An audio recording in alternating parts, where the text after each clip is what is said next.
Hello, hello. Welcome back. I'm stepping on my dog right off the bat. What a good way to start. Hey, pupper. So, we are back to building another AMD build. Today's build is an AMD Ryzen 3000 series. We're doing a streamer build for us. We're building our new streaming PC to run from. So, all of this setup will be shifted over to the machine that we are building tonight. So, what you see here is our ginormous tower sitting in the background, and then all of the parts on screen in different cameras, different angles to work from. So of course, we're going to start off with the motherboard and our M.2 hard drive first, then seat our CPU and run with it from there.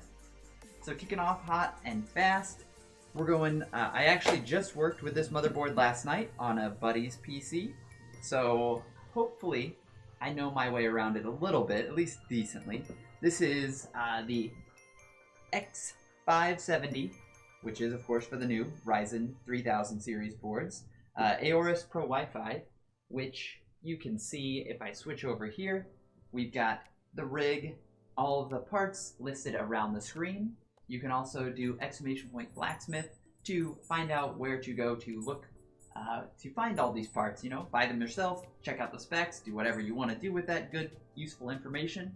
But for now, we're going to open this up. I have gone ahead and just lightly opened it, done a quick check that there are parts there. Nothing's broken and missing that I could tell off at first glance. We got our nice little sticker to put on the case itself. I don't know where I'm going to sit it. That is a very odd shaped front of the case, but it is a big bad boy. Definitely want to keep this book out because that is the most important part of figuring out where everything goes, is using the manual. But of course, I do not need any of these other pieces at the moment, so we're going to set this off to the side, stepping on the pupper again as he's always in the way, but he loves us. But he loves us. Also, hopefully there's not too much background noise. I do have the dishwasher running because unfortunately timing and all that good stuff means dishwashers run right next to you while you live stream a PC build. I don't think there's anything left in this box. We will set it off to the side as well. I will move a few parts slightly out of the way. Get our knife. I've now got myself a little seat here. Unlike Saturday's stream, Sunday's stream, which I was standing the whole time. I realized afterwards it was killing me. So I'm gonna take a little bit of rest breaks, at least off of my leg. I thought I lost a part, but it just fell out when I opened the box. Shouldn't need this, I don't think. Until I do, because this is taped closed, isn't it? Yes, it is. But of course. But of course.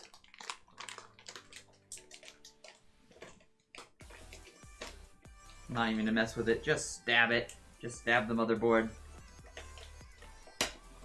Break more stuff together. Always keep that closed. I'm gonna take this off camera a little bit, so when I drop it, you don't see anything happening. You have to look at the little bitty tiny baby camera instead of the big zoomed in one. Please remove yourself. Alright, this will go down first. Gives it a wee bit of cushioning. Alright, it tells us to remove this. Oh, those are some crazy heat sinks all over there. So this whole thing is just spines and heat sinks and sticky tape to keep it all dust free, which is great, but absolutely obnoxious at the same time. Because they put tabs on this, but the tabs aren't really grabbable. But that's okay. We're getting it.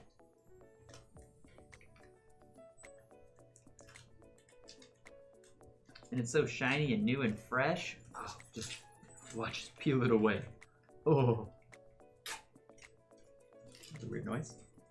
Oh no, I stuck it to my mat. Cool. Any other sticky tabs? I don't see any. So we've got two M.2 slots with heat sinks on them. Unlike the previous board we were working with, which had 2 slots for M.2 drives, but only 1 heatsink, which was very odd and confusing and actually made me order a second one because I thought it was wrong until I looked online.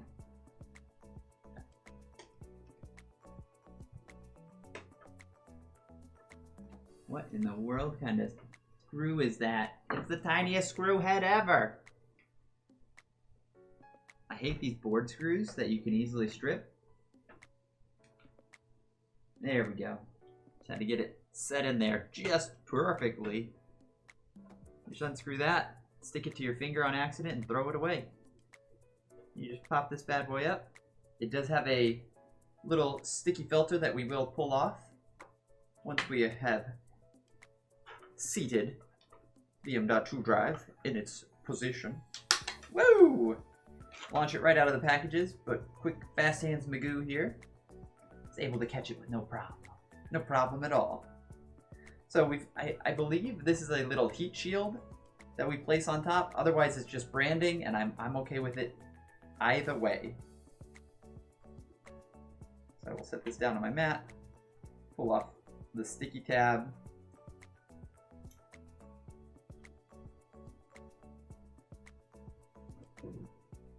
and precariously place this on top, assuming we know what we're doing.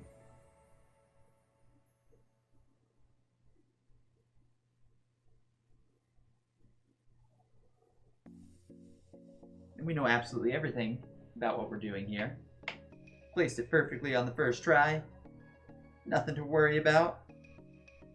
I did forget that I need the extra pin, which is in the box, which I left over there. I'll be right back.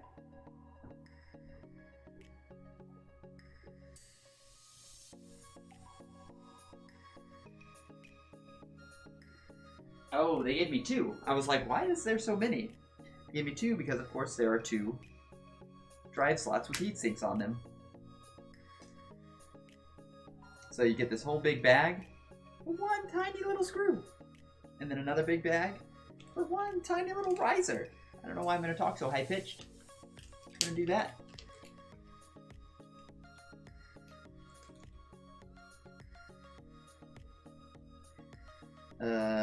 Let's get a measurement here. If this were to go in, it would be the 3rd one? It would be the 3rd one. Okay.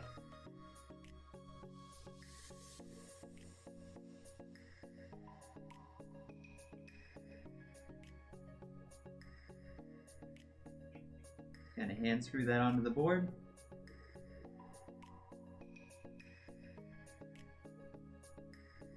Grab this bad boy and slip it into its little notch. Everything's sliding because we're on a slicky surface. And it does just want to sit at an angle once you have it in there. That's okay. According to the Googles, that's the way it's supposed to sit. And you just screw it down.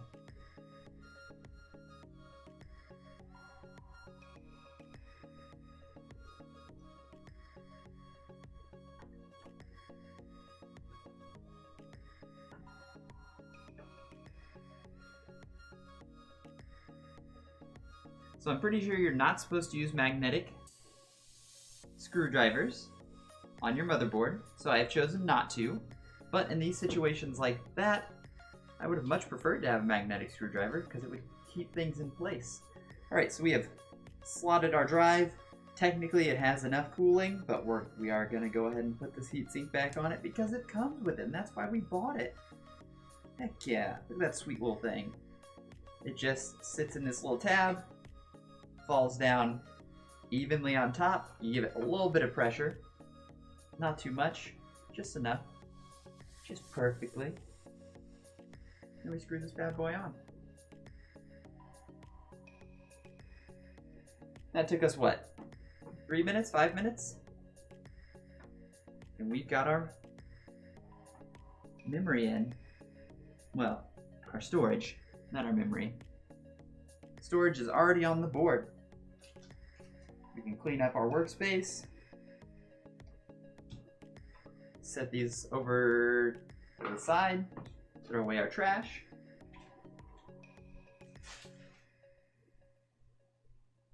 And move on to the next piece, which, that was what I was looking for, which will be our CPU.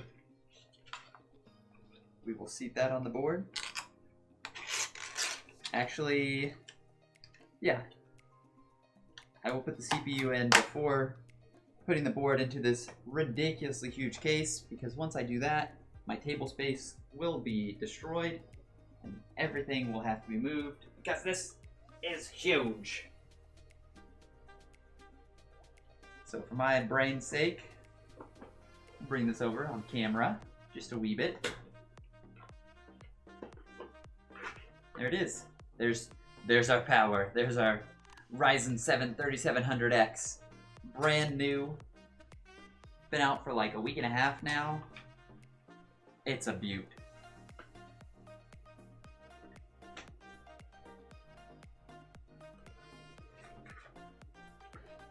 We will take this good old sticker, set it over here with the other sticker. I have no idea what to do with that case. Oh dear, oh dear. Go ahead and release this, because we learned last time that you probably should release the header pin latch before placing the CPU into place. Otherwise you get a big loud scary cracking noise, which is just not fun. So there is a small shiny corner on the CPU that you match up with the shiny corner sitting on the motherboard. With the Ryzen series for this board, the Ryzen will be as if your face was the I/O hub. So if you were standing at the back end of the I/O hub looking towards it, you should be able to read Ryzen, setting it in its little slot. You don't have to do anything, it'll fall into place. So if you're just kind of shifting around just barely, don't bend or break any pins, be very careful with it. You'll feel it fall into place. Then you can just push our little arm down. Once it snaps down, you can do a quick little test. This shouldn't be able to move at all, so I just barely lightly shifted it. Couldn't pick it up, couldn't move it. I know that it is seated in place. The AMD CPUs that we have right now come with their own air coolers. They're pretty huge, they're pretty nice. Beastie Boys. I've not used them, but look at that. It also comes pre-applied thermal paste, so you don't have to worry about doing anything special with that. However, we have chosen to go with an all-in-one liquid cooling solution, the Corsair H60. I chose the H60 primarily because it was a good price point and it had a small, just a 120mm fan. Thinking that I was going to do a mini build. I initially planned on doing a small, either mini ITX or micro ATX or whatever the name of those cases are to fit everything into. So I was trying to choose the smallest supplies that I could. However, as you see, I have decided against that and gone with probably the largest case that I've ever seen outside of crazy custom water-cooled cylinder builds. And yeah, I'm not going to regret it, but I am slightly regretting that I didn't get a larger all-in-one cooler, because I've got plenty of space to run it now, and not really anything to do with that space. So maybe someday we'll do a minor upgrade and switch to a more high-performance liquid cooler. But for now, this should be no problem at all, keeping us well within range. We're not going to need to overclock this bad boy anything crazy at all, if we even overclock it. So the simple H60 will do the trick. I'm going to go ahead and put this cooler over here, out of the way, because we should not ever need it again. And the next step I'm going to do is go ahead and move our case into scene. I may have to switch the camera around because I do want to remove the hard drive bay out of this bad boy before moving it onto the table, because stuff's going to be all in the way and falling all over the place. So let's grab this camera. Make you a little bit nauseous as we move around. Set it on the ground here. And open her up. Quick and easy, nice little pull tab. We've left the plastic on it for now. This is the hard drive bay that we are going to be removing. Locked in? Locked in. So, according to the booklet here, there's apparently just a couple screws that we need to pull out in order to remove the bay. It says there are 4 screws, 2 on each bay, 2 screws securing the cage at the base for each. So I see them, they're right here. We got 1, 2 here, and then 1, 2 there. I'm gonna give myself a little bit of light and grab a screwdriver, sit on the floor like a puppy dog, and have at it.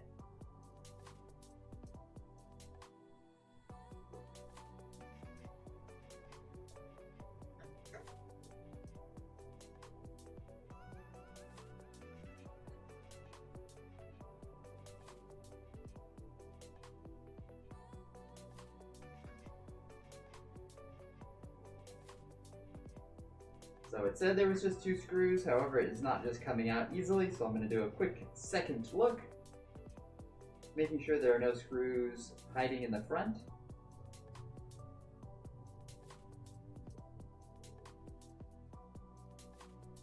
It just says, remove them.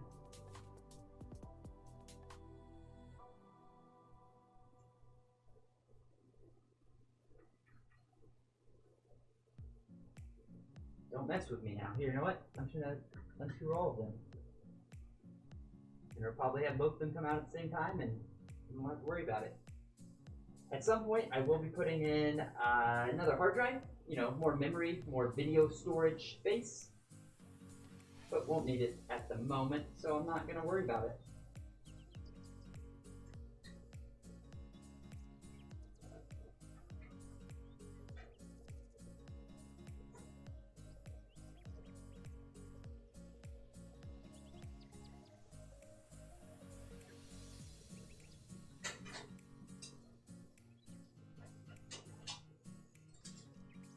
Pull out the little drive slots.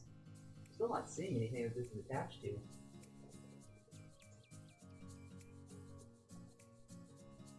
It is definitely attached to the front of the case. Behind a fan even.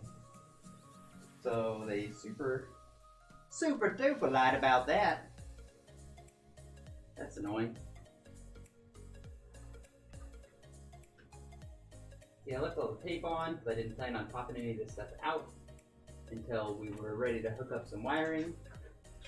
But looks like we're doing it live.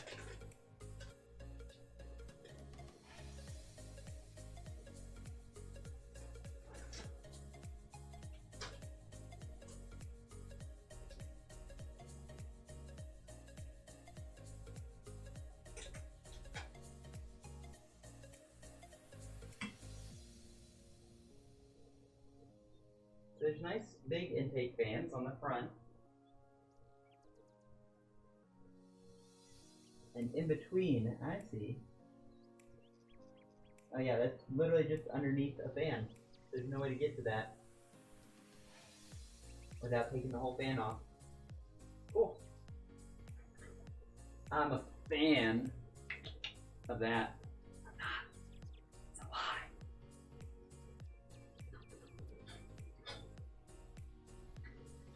This is quick and easy removal, though. That's always nice. The issue is getting it back on. So I think I only need to unscrew 3 screws and maybe loosen the 4th. I should be able to just rotate it. Yeah. As long as I can rotate it a little, I can get in there, undo this 1 screw.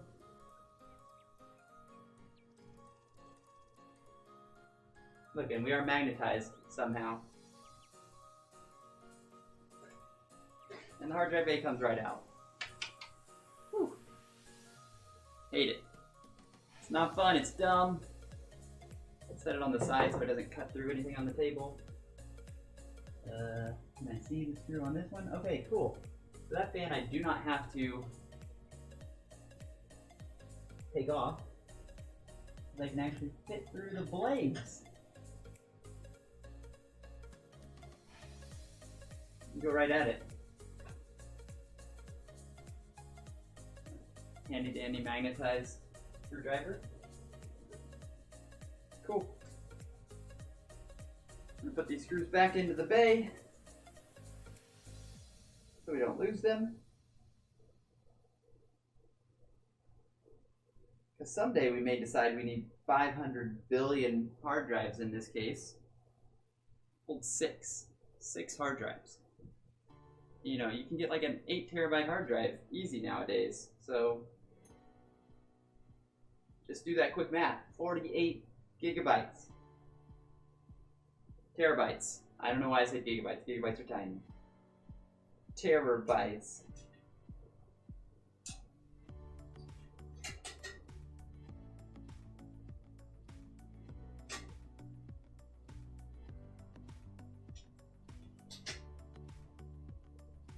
No, yep, got the fan back on. Issue is, I didn't pay attention to where the holes were. I see it. Do I know where it is? Absolutely not.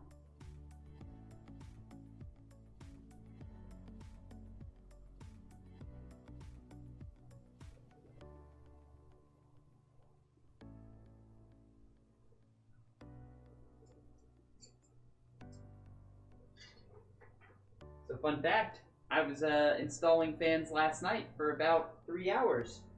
It was quite fun. Was it fun?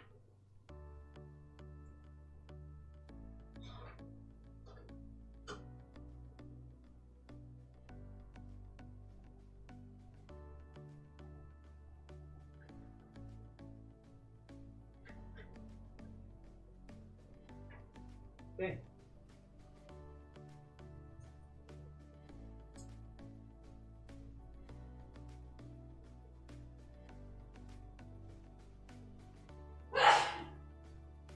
Scary sneeze. Hope you're all terrified.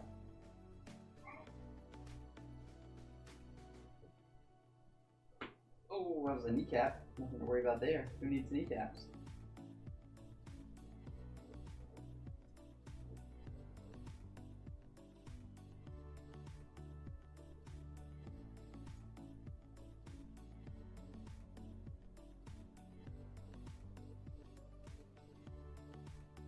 Cool.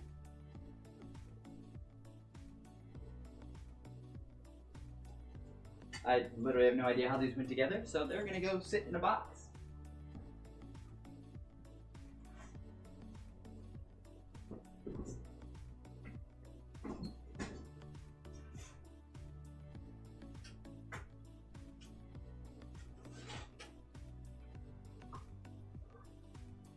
We're taking all the air filters off, setting them aside so that it's nice and easy to get to everything. Same goes for our panels. Gonna pinch some fingers in the process.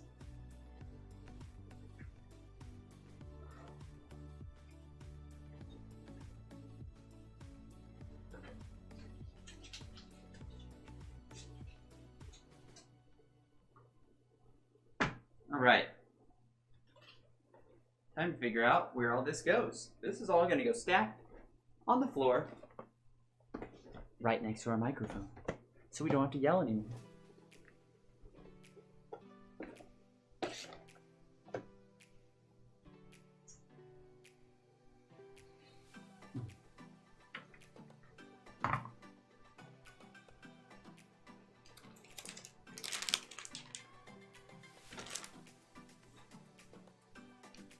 All right, big boy. At least when it's completely bare and it's pretty light.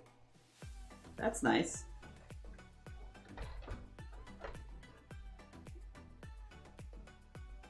One, two, three, 4, 5, 6,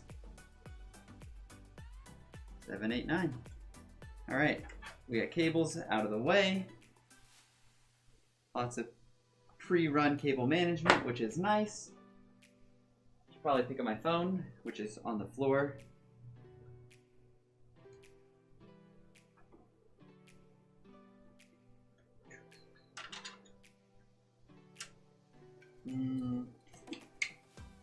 I/O shield is in this box.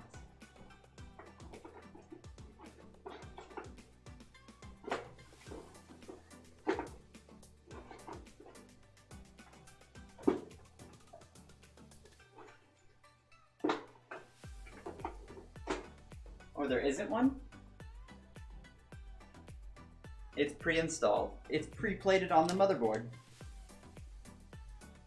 Look at that, making things easy on us.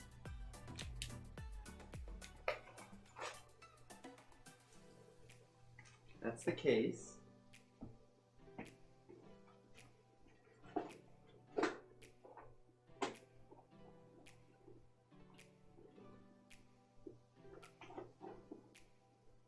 So I guess the case comes with the motherboard screws rather than motherboard. Good to know. Hello, Danger. Nice looking motherboard. Good thing I bought the same thing myself.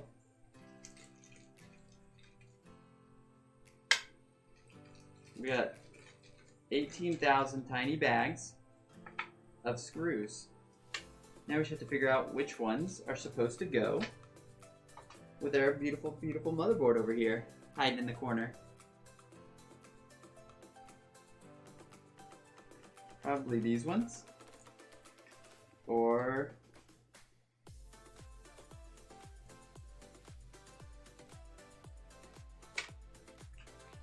definitely not these ones. Definitely not those. Not those. This one's got more, so we're taking this one. Figured it out. Ooh. Yeah, I saw Bradley post his goodbye picture of the moving van. He is ready. He is about to get on his way. Alright, how do I get this out of the way? Probably just have to untwist tie it and then retwist tie it to the other side of the case.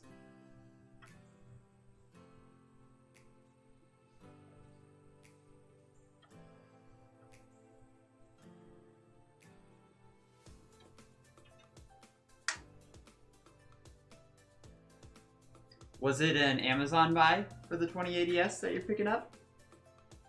Or did you find it on Newegg or somewhere else?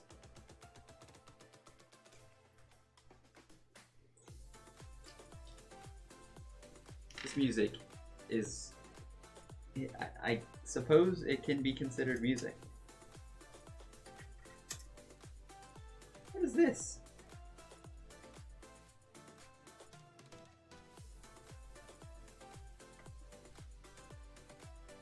I am mildly confused by this.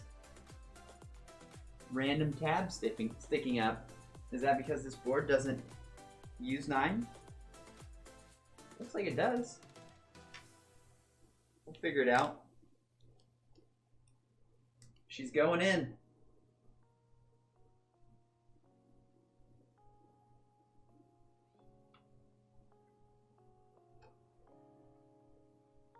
Get out of the way, cables.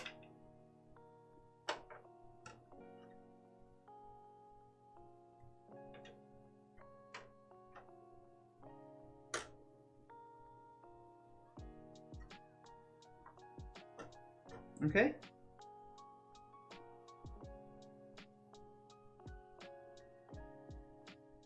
We're like 90% there.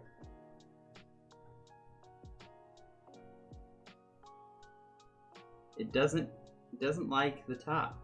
It's at an odd angle.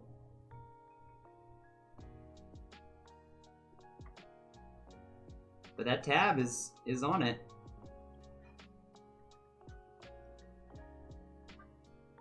Come on, Case, don't be a jerk.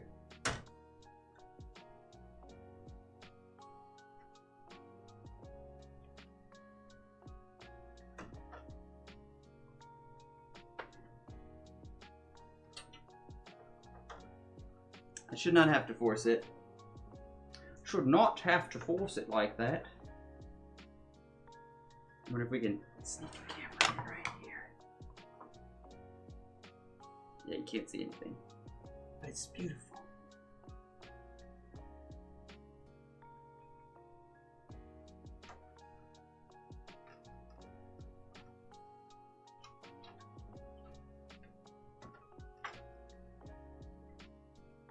Second try.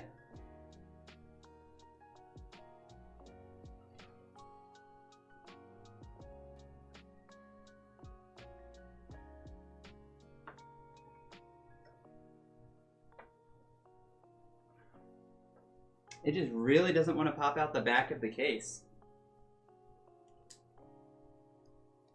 I'm assuming because it's got this giant heat sink on it.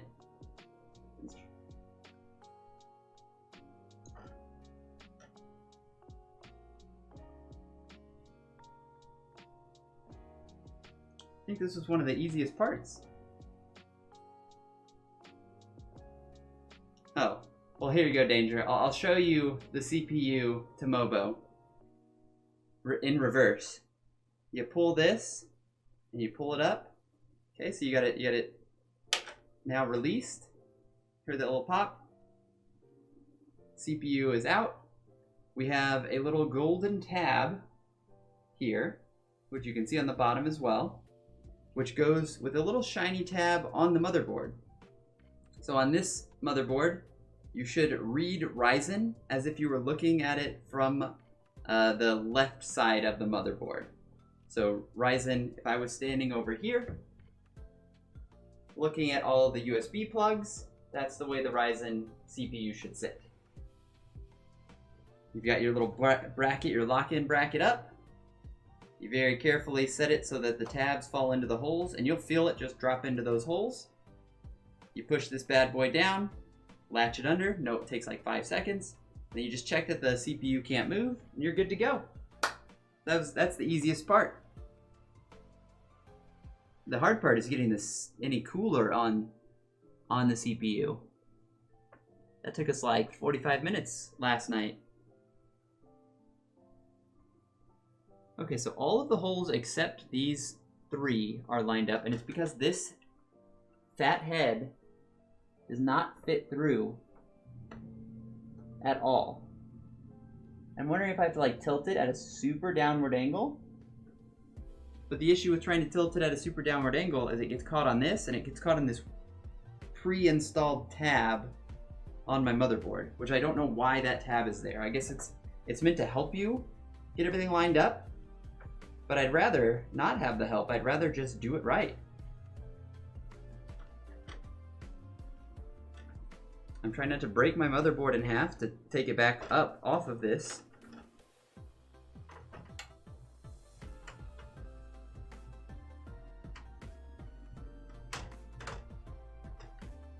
Hit my head on a camera, nothing to worry about.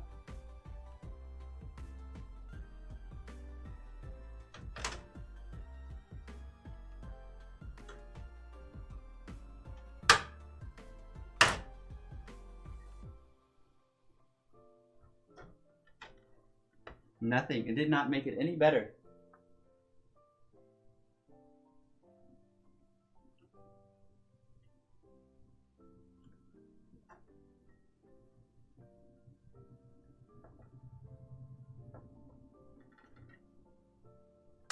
Here you go, folks. We'll give you, you'll be my second set of eyes.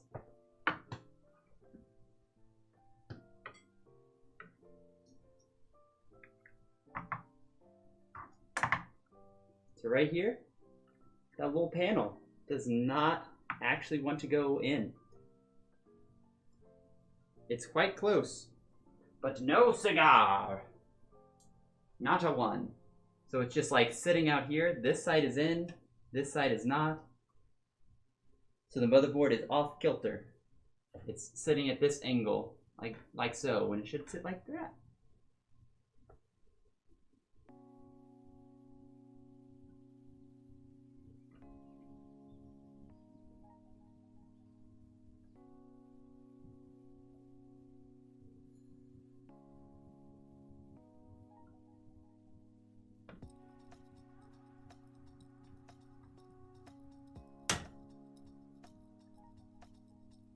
I'm hearing things. If I hold it, and I find a screw.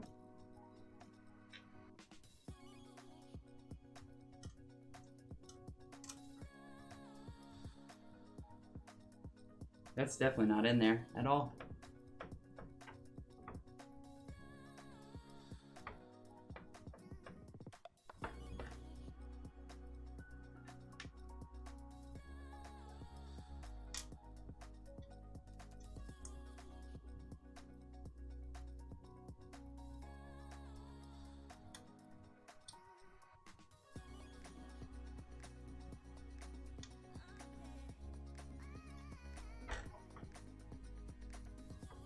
It's like a quarter of an inch off.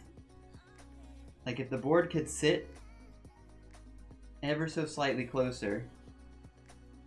Well, let's check.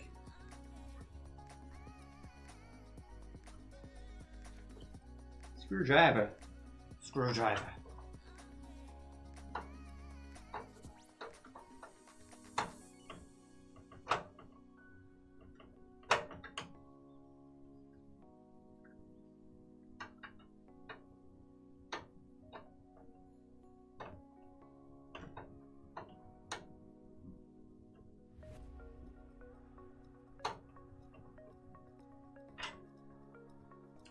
I don't, the fan's not actually in the way is the odd part. I thought it was, but it's not even touching the fan. Like I can fit my finger underneath it. It's just big fat head here.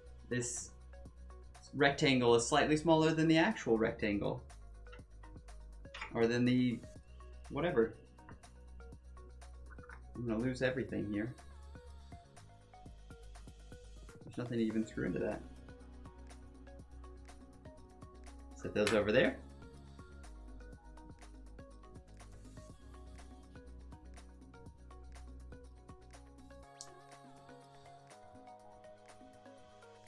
Yeah. Yeah. Old Fusion. Danger's here. However, Noah ran away about 2 minutes before we started the stream. You're right, Danger didn't fly in. Why didn't you fly over here, Danger, and help me put this bad boy together?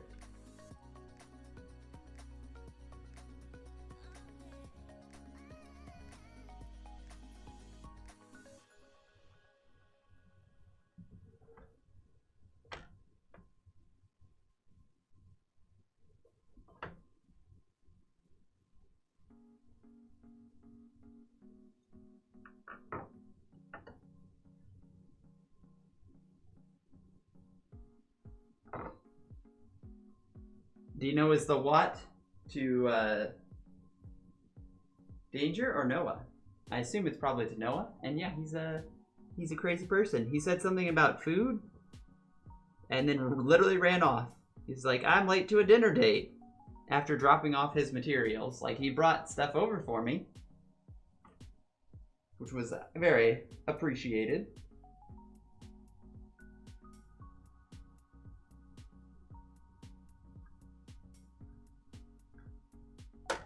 Hey, I'm hearing things pop. I assume that's good noises.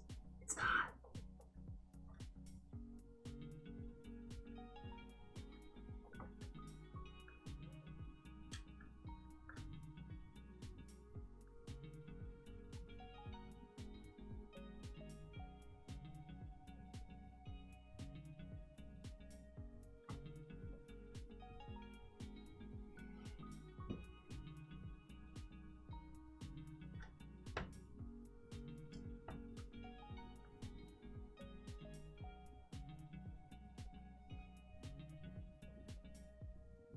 Oh, yeah, Dino, you don't know who Danger is. You've never met Danger.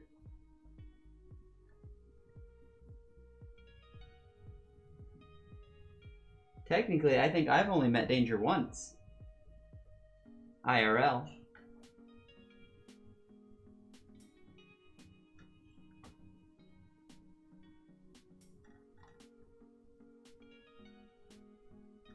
Bunions.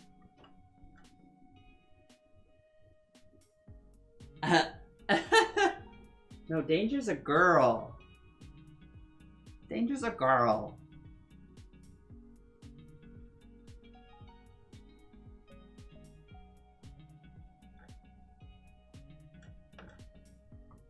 You've been confused this whole time? You always thought Noah was here being supportive?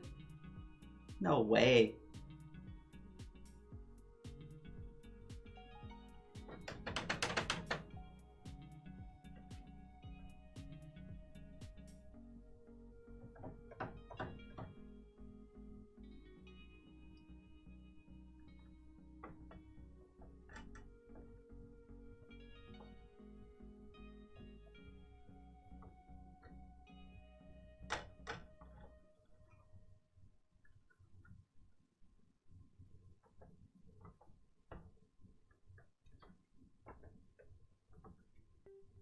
So I think I'm just going to shove this in after I take it out one last time.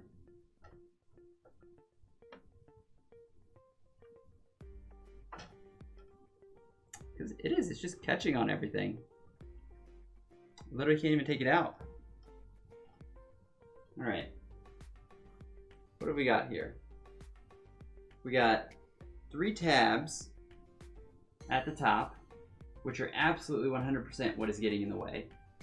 So I don't know if I'm supposed to tilt it and shove the tabs underneath a ledge, or just put a lot of pressure on it, because there's no way this is going to tilt and sit in there right.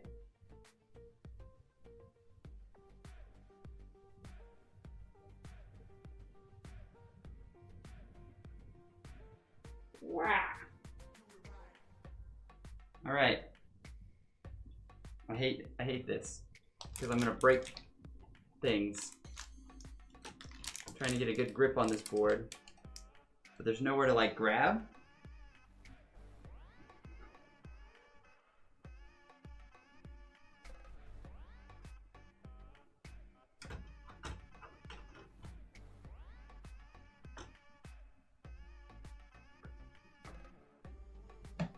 How's that look? Terrible? Because it feels terrible. I feel like it's just catching on everything.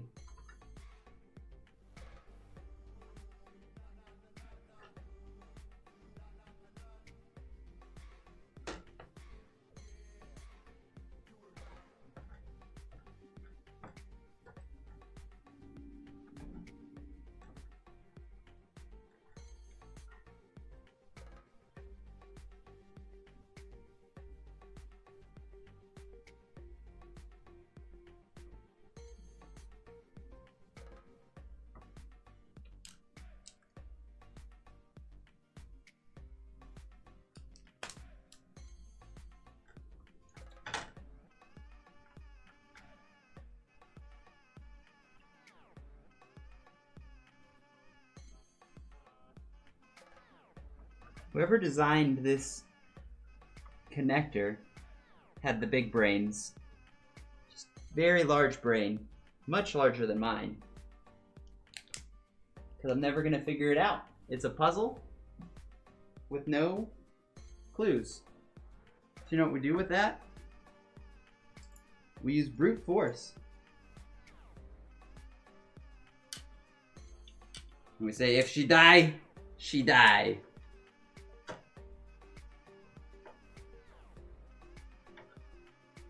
Your brute force method. There's no, I don't think there's a cover here. This is all just one big sheet of metal. Because it's this oval that's the issue. Because this case oval does not match up with this oval.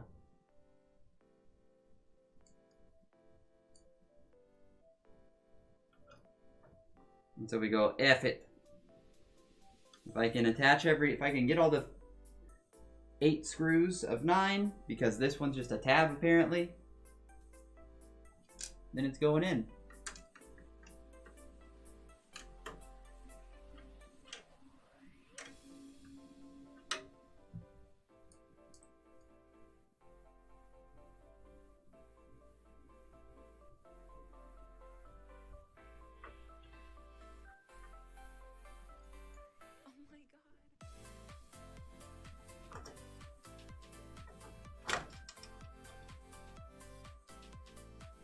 Good thing we've somehow magnetized this screwdriver. Yeah, see, that screw doesn't want to go in.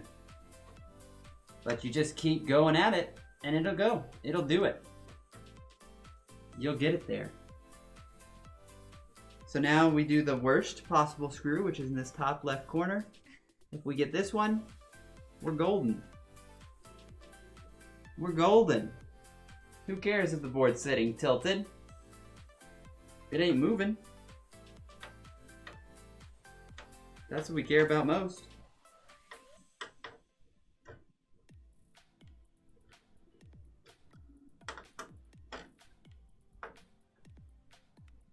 long as it doesn't fall out and we can get to everything, I'm fine with it.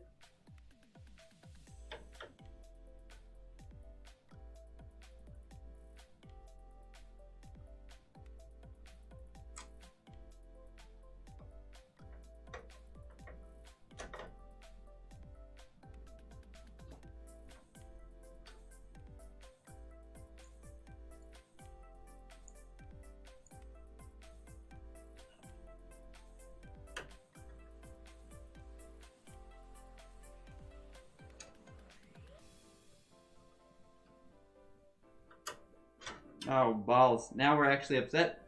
The magnet is throwing us off. Because it keeps attaching the screw at a bad angle.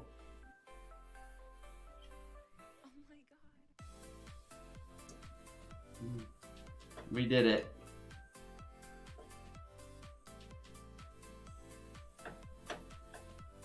Okay. Untangle some cords.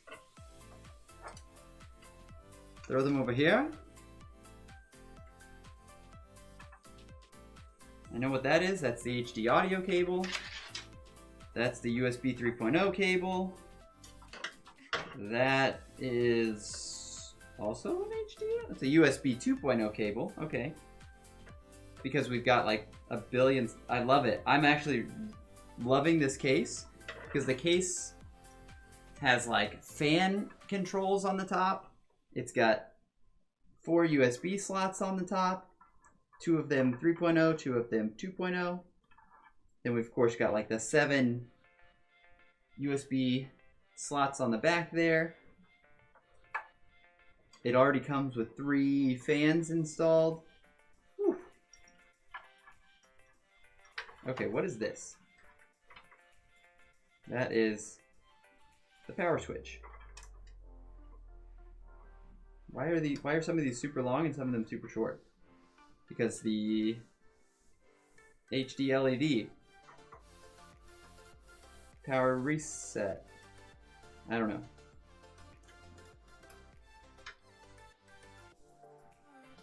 There should be. Where's my power reset? There it is. Okay. Ah, it was just tangled under there. Look at that. They're all super long. They're all ridiculously long. And just tangled between each other. We figured it out. Cool.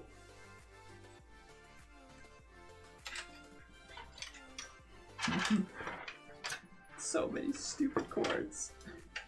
I'm just literally trying to get these out of the way. So when I go to put in my 2 cards, my 2 PCI cards, I won't have any trouble. Because see, we've got to put in our fantastic capture card, the Elgato 4K 60 Pro, which will be not next. But I will go ahead and open it so I can see where it's going to sit. Because I would like to sit it in the reinforced PCI slot. But I'm guessing it's probably a bad choice to do that.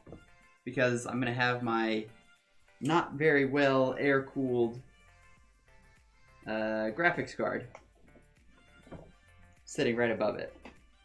So unfortunately we may have to put it in just the unreinforced PCI slot, which then would cover all of our connectors at the bottom of the board. So we'll see. This is why I bought a giant case, but it's not the giant case that you need, it's a giant motherboard.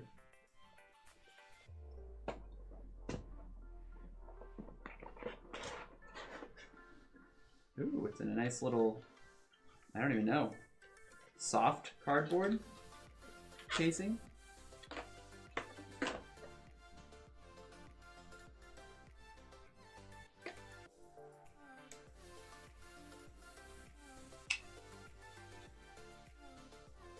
Where does that?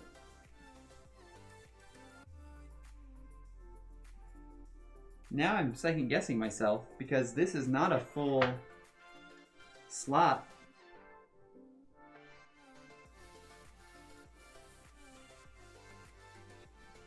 Does it just not need the full slot? Does it just work? If I put that way the F down there. it would super be in the way, maybe. I put it there. But only mildly. That might work.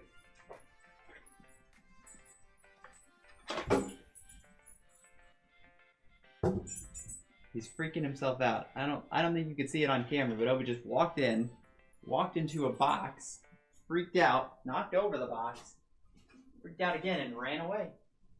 He's a big brainer. He's got that big puppy brain. Yeah, that's you. Here, I think we can go to the other scene while we try and open these boxes up. Show off all of our new supplies. AMD Radeon RX 5700 XT, blah blah blah blah blah. From XFX. Obi, why are you freaking out? He's just like jumping behind me. Oh, he's gonna hit me.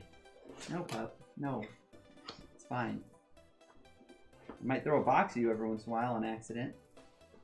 What is this? I remember this yesterday, or Sunday, but I don't remember what it actually is. Is it just a disc? It is some cables. Oh, it's power cables in case you've got... It might, I don't know. I'll set them off to the side. I will throw a box over there. And we'll show you. Gosh, this thing is heavy.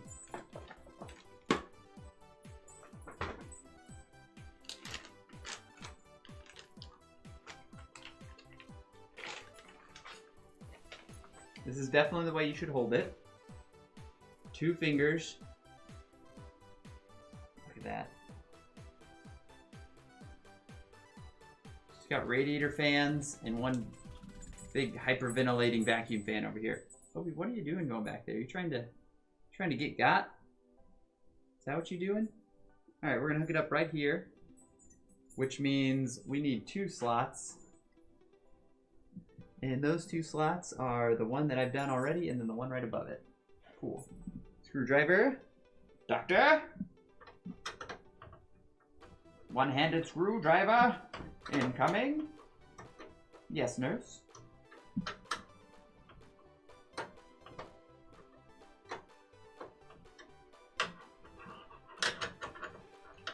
Yeah, 5700 XT. The extraterrestrial edition. Just making shit up. It is the XT though. The 5700 was set to go against the 2060, the Intel 2060, and the 5700 XT was set to go against the 2070, or beat out the 2070. I'm just gonna bump this camera all the time.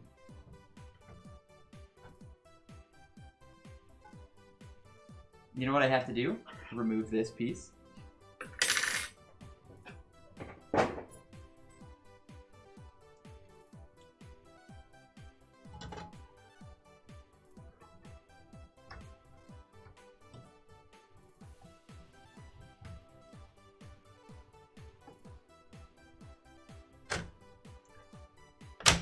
There we go. Sturdy. Rocked its way in there.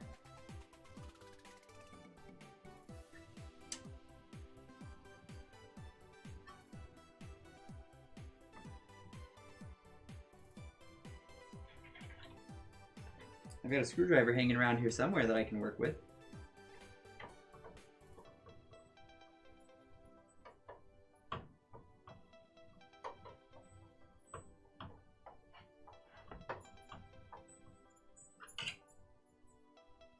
And I've got another, there it is. Another bolt. Bolt this bad boy on.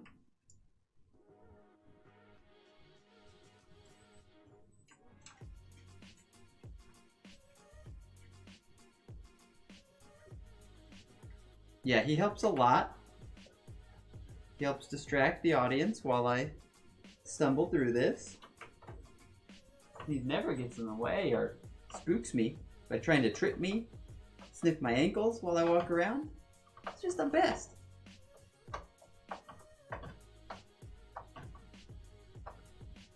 All right, we are in. Now I have to look at this and be confused about where the paperwork is that tells me what slot this goes in.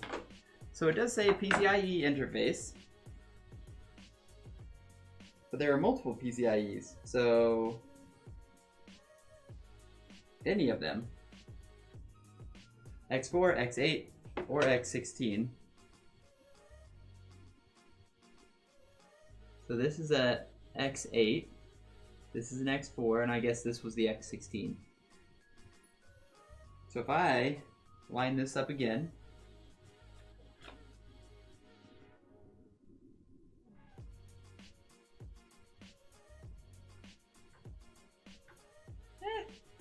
it's not gonna, it'll be fine. I would much rather put it on the reinforced one, even though it's gonna be right up against the warm unit.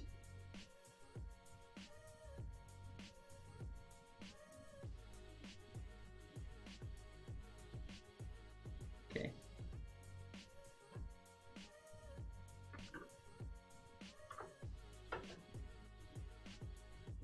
It also gives me a lot of space to work with cable management at the bottom of the board.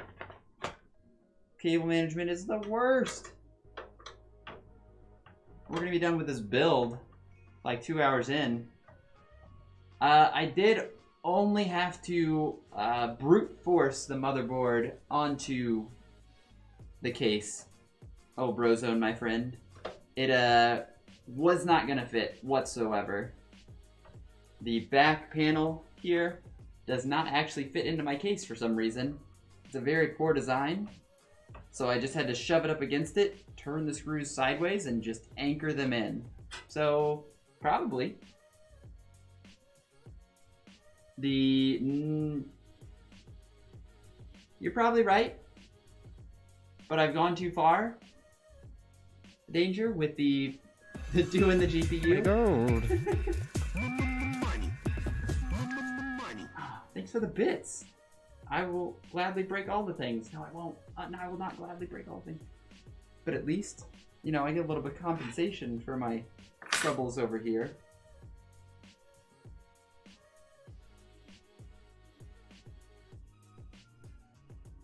What is this tab for?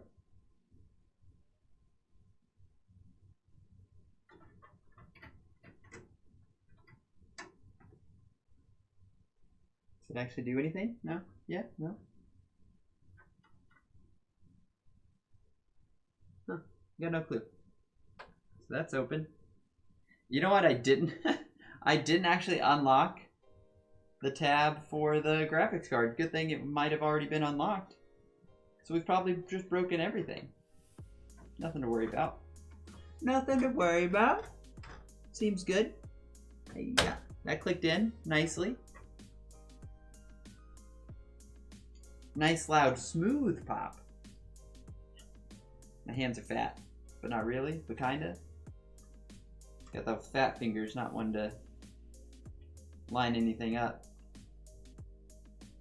That seems good. Elgato 4K capture card. Ugh. Terribly installed. But installed nonetheless. Look at that. It's beautiful. Oh, yeah. In, out. Hey. The heck? Who puts tabs in the back of a graphics card that you can't just grab out? The ones on the X4, no, it was a different. The RX 580, you could just grab them. Pull them out like plug stoppers. Yeah. There we go. You just gotta get a fingernail up under there. Scream in pain because I basically just drove plastic splinter under my finger. I hope your hands are tiny today. Yeah. We're in. We got that. The good thing is we've got plenty of plenty of vertical space. Whoa. I think I'm stepping on a USB cable. There we go. We got plenty of headspace up here to run the exhaust fan for the CPU cooler. Whereas on Margot's, we just hooked it up to the back and replaced this fan. I will do a top exhaust on mine. Alright, we'll switch the view back to see the inside. And pull it down a little bit, I guess. Yeah. Alright. Where's that cooler at? What have I done? Memory will be last. Mouse will be last. Time for CPU cooler. So yesterday, or last night actually, almost this morning. Actually, it was this morning. Just gonna keep making different numbers. I installed this same cooler on this same style motherboard, but I don't remember if it was the same motherboard. And it was horrendous. We had to put it on, take it off, put it on, take it off. We reseated, cleaned off the thermal paste, put the thermal paste back on. Over and over. I think it took us 3 or 4 tries with 3 people's hands working that bad boy. Working them to the bone. So we'll see how well this works out with just me. I was able to do it on Sunday, no problem. Kind of. I think I got super lucky and it just kind of fell into place, which it normally wouldn't do. So let's see how well we do. I don't even need but 2 of these things. So that's what's great. Since this is an AMD board, I need to throw this piece of metal. This, its corresponding piece, a little screw top,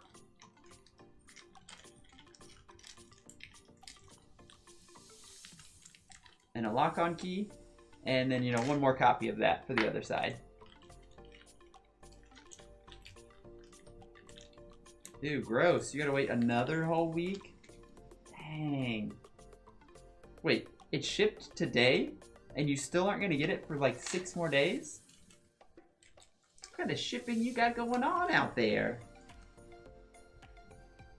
I guess, actually that makes sense because everything is super far behind due to Prime Day.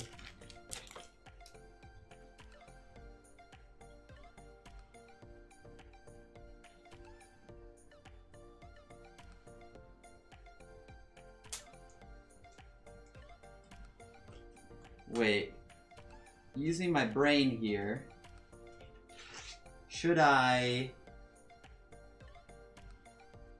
pull the radiator? Should I have the radiator pull air in to the top? Because it's going to pull cold air from the outside in. I don't know, that doesn't make sense because it's still going to push it through on top of everything.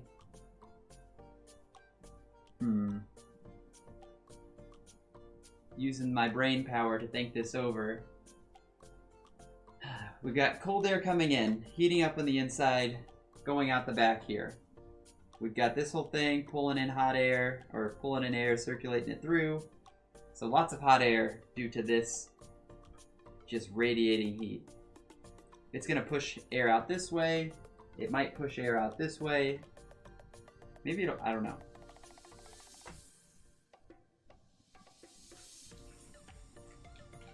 Either way, I did lie, I need more screws because I need the screws that actually put the fan on the radiator and the radiator on the case. Which is all of these.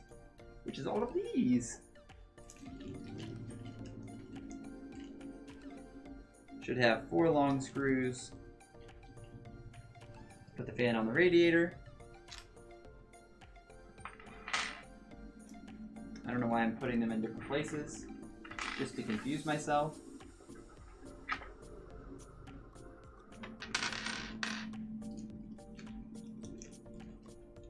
And Just pour everything into my hand.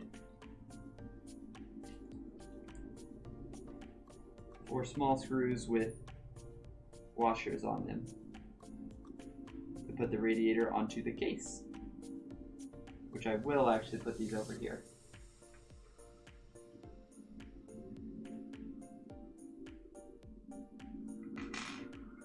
There's 4 screws, 3 washers,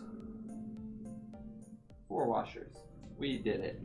And these are all the spare parts that you would need for an Intel board. Apparently someone is mowing right outside my front door. They're mowing my lawn for me. Great success. It may actually be Margot mowing, now that I think about it. Probably not. She just said it's not.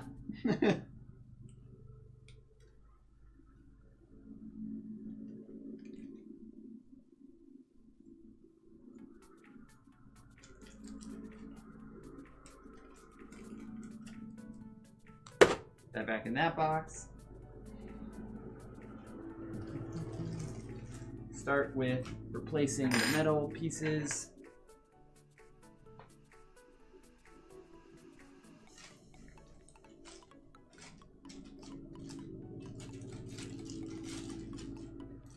It's probably going to be off camera, but I don't care.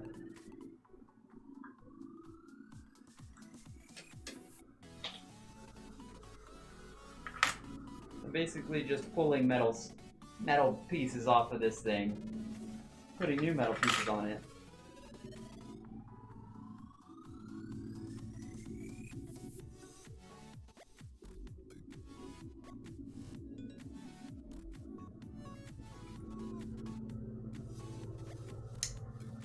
Click.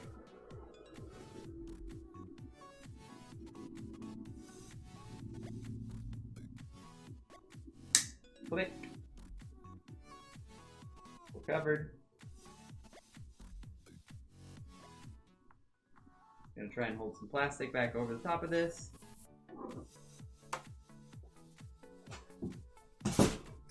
Gonna kick things out of my way, breaking stuff. Got some styrofoam that my case came in that I've tripped on like 6 times already. I'm gonna kick it, make lots of noise. Yeah. Yeah. Gotta get it out of the way. So this case is much bigger. It takes up the entire table. That's fun. So if this is the thing, that goes like so. Alright, well let's figure out which way you hook. You probably attach these this way. Or do you attach it this way? I cannot tell without going up there and trying to flashlight it.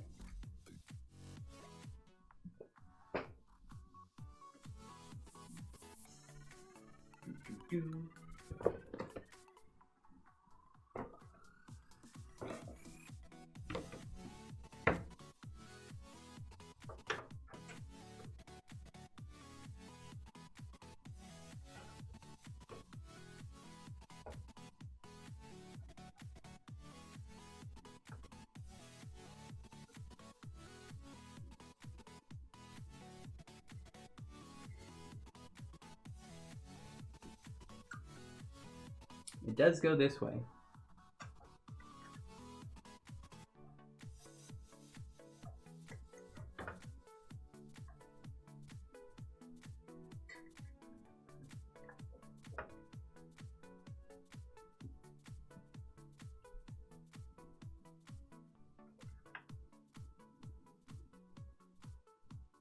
Exhaust.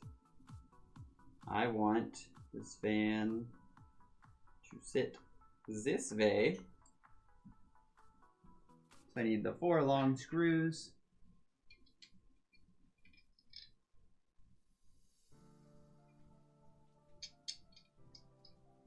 He can't even hear me.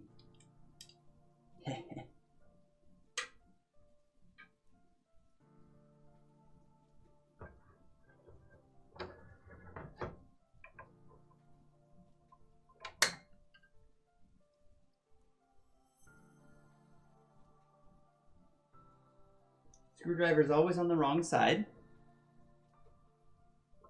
It's always on the left side. All right. I'm gonna do a thing.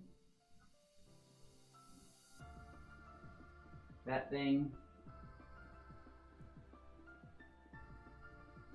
Grab this.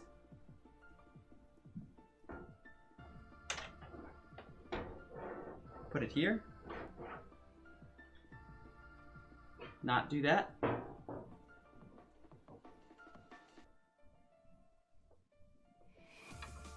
If only I had 5 assistants.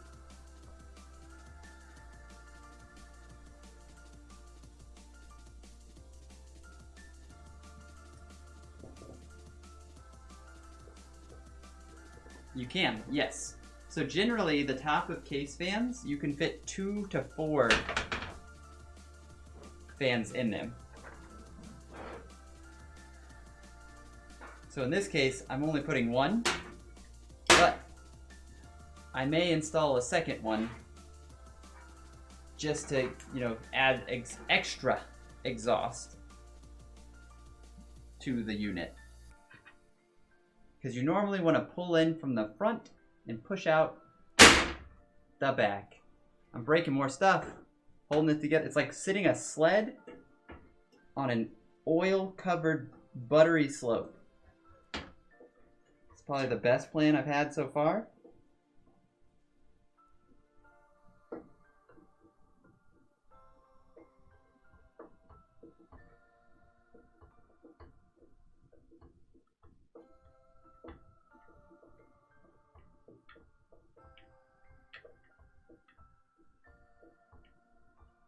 Correct, you got it. So radiator with a fan on it, and then also another one just to throw extra horsepower in, pulling more air out of the case.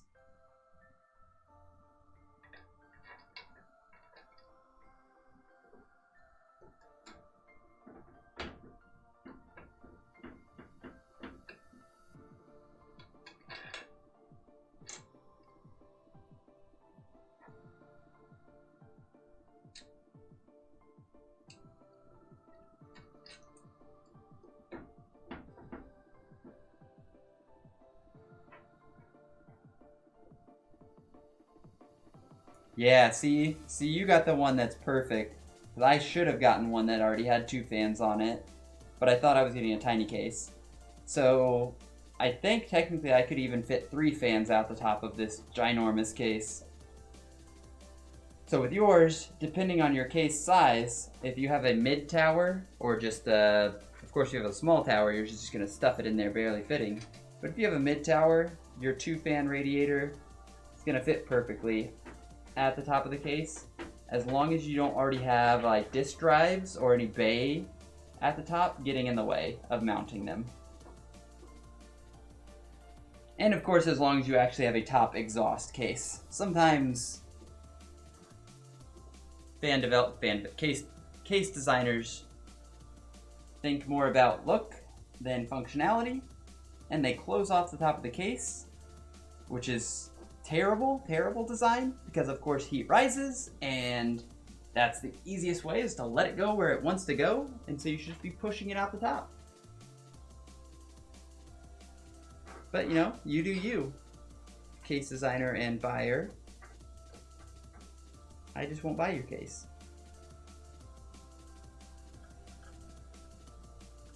I like to use a course, but of course.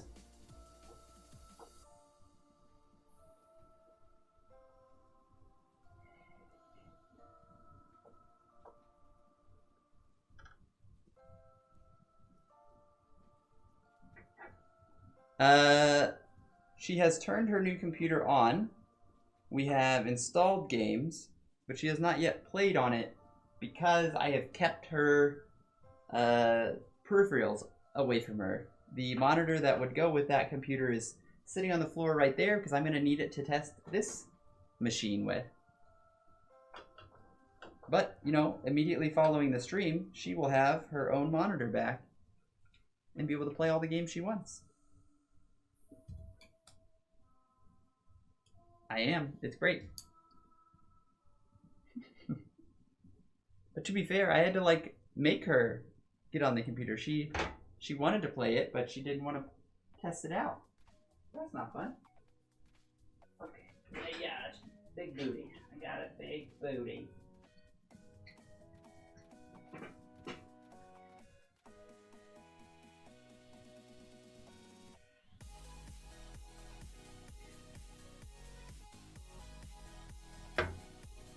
Now comes the annoying part.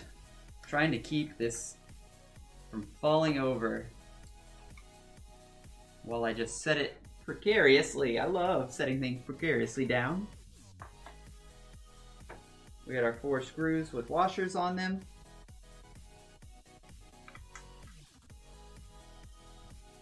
That we're putting together to attach.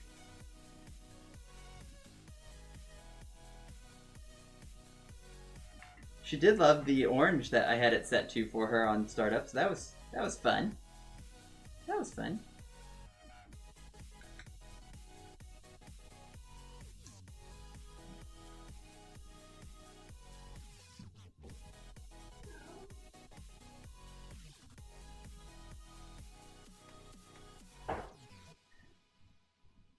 All right. So there's already like rubber gaskets on this. I'm wondering if there's fan screws that came with the case.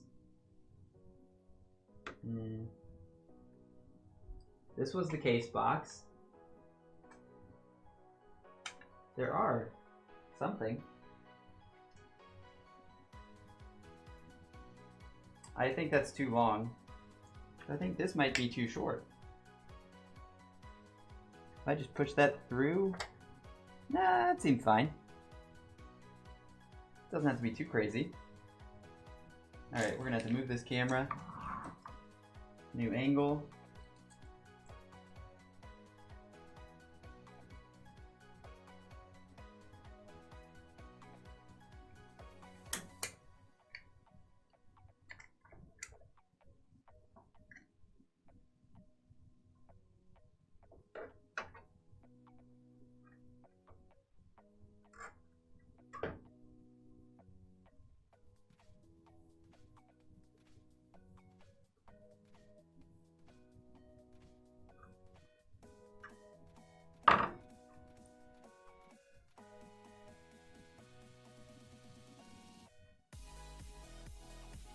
The first screw went in right away.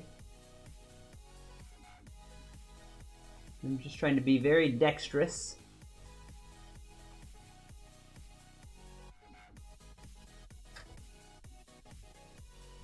That looks like it's lined up.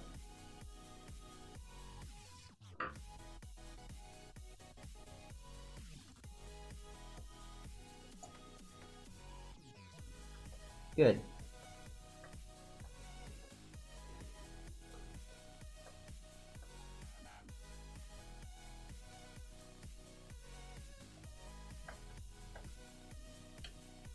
Oh, they're rubber stoppers so the fan doesn't rattle. They give you just that extra little bit of squish that you need. So if the fan gets going crazy, it doesn't start vibrating. The rubber will at least mute the vibration a bit, which is nice.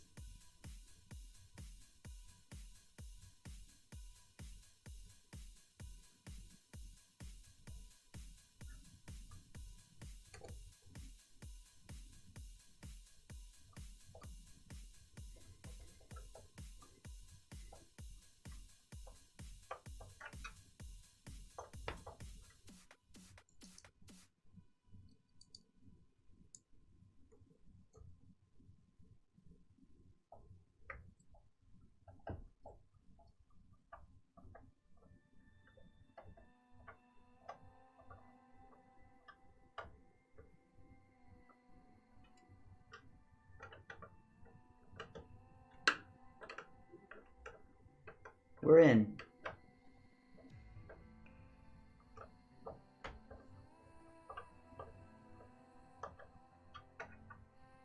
We're well attached, well mounted.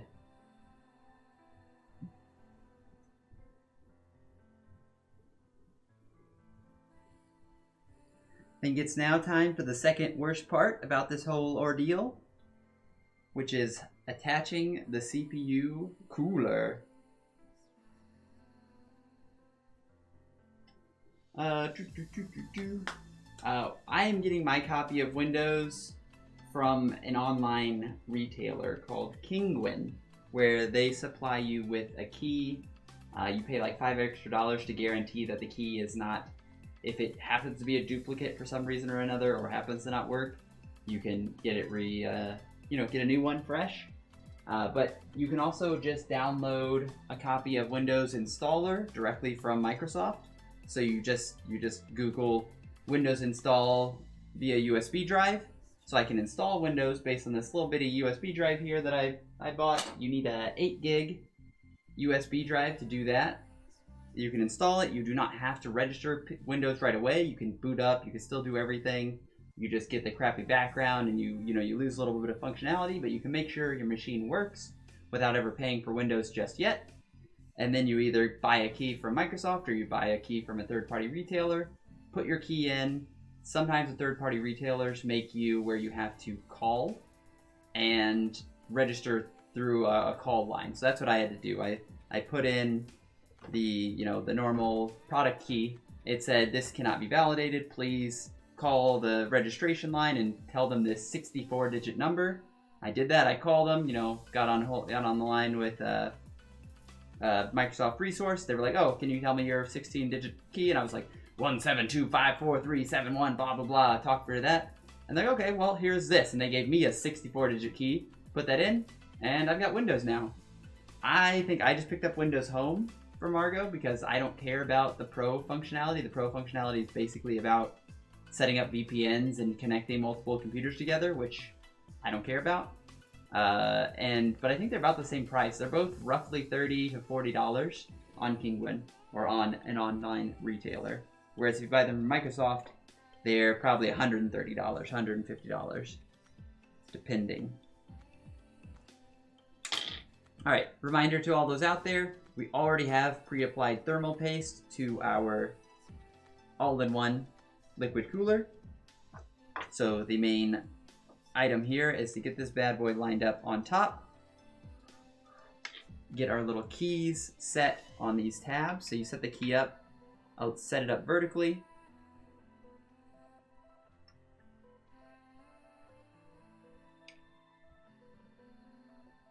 And then you line it up and just screw it on. Pretty easy process. Yeah, pre-applied is fantastic because when we were doing this by hand, because the person had accidentally messed it up, and so their pre-applied was all goobed up, they had to re-wipe it. Oh man, we put so much goob all over it, it was crazy. I'm just gonna call it goob instead of thermal paste. Goob is the official PC builder term because I am an official PC builder, and that is the term that I use.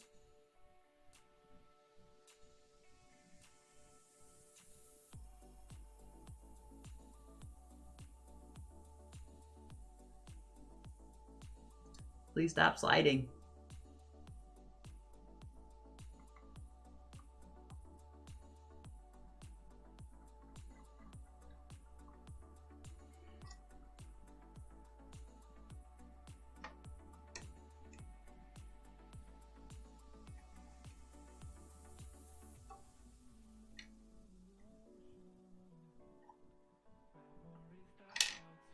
Bless.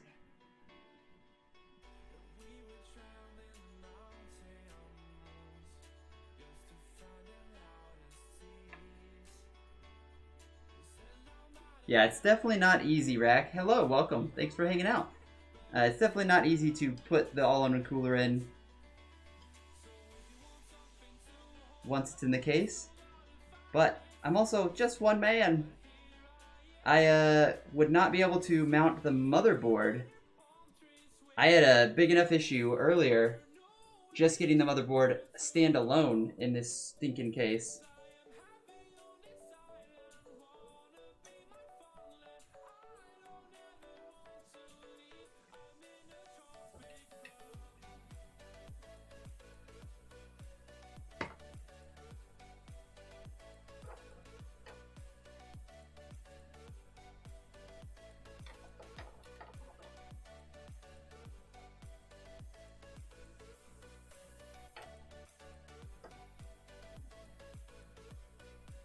Oh my gosh, it's always the wrong hand, guys. Always. No matter what I do, I put stuff on the left side and I reach with my right hand, put stuff on the right side, reach with my left hand.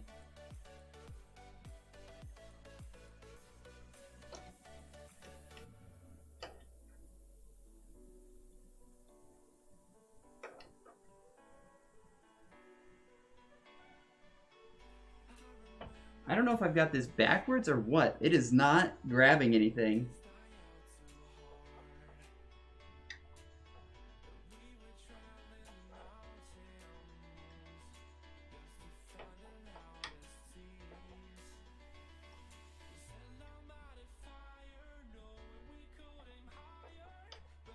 I think I got super lucky with Margot's yesterday.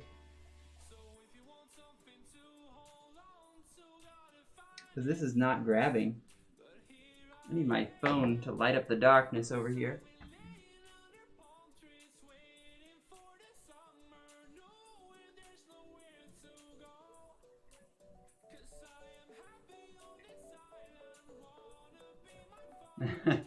I do live in Indy. Do you live in Indy? Just a couple hours? Yeah, that's fine.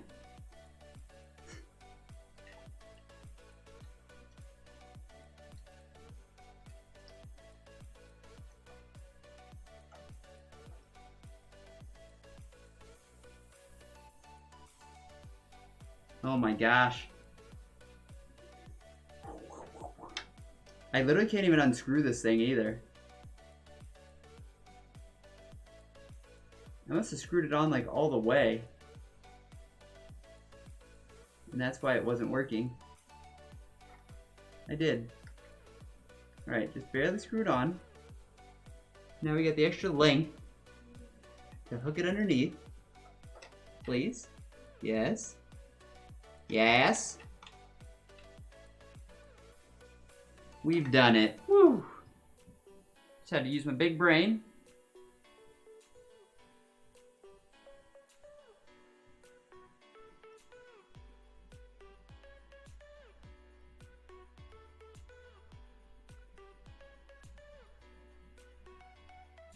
Rack, if you come up with some baseline, I will absolutely do that for you. That's the hardest part for me, is coming up with a rudimentary idea for artwork. That's what takes me like the most time, is to just get an idea in place and get a concept going, and then I'm good to go. So I will absolutely do some work for you at a completely reasonable, almost free price. Maybe even free.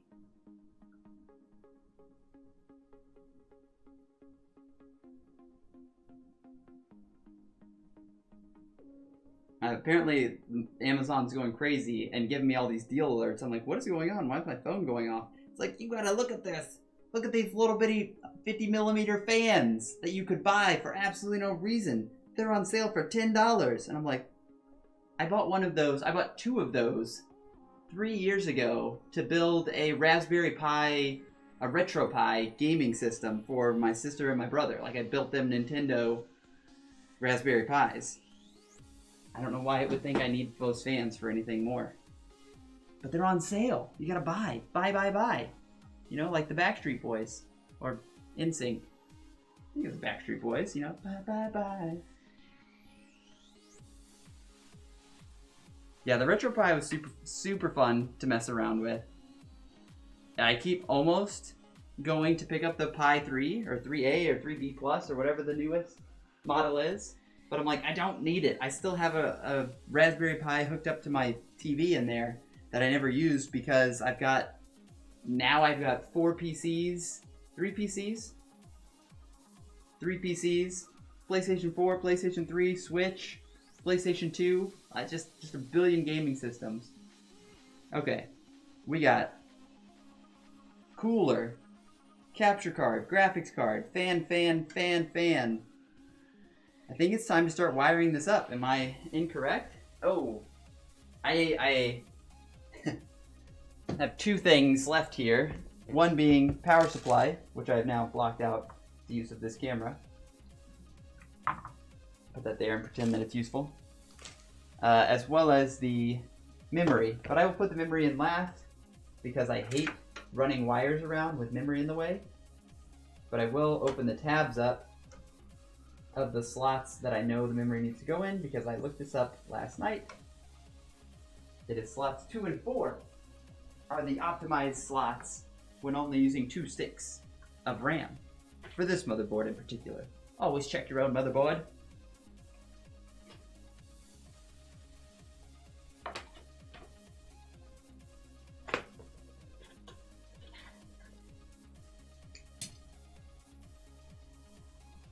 If your RAM works, my RAM works. Why would it not work? Do you have the same RAM? Did you get the same RAM? Did you get the Ballistics Elite DDR4 3600? Which may be sitting around the it's somewhere right around, you know, there or there. I can't read it on these tiny screens. RAM, it's right there. Yeah.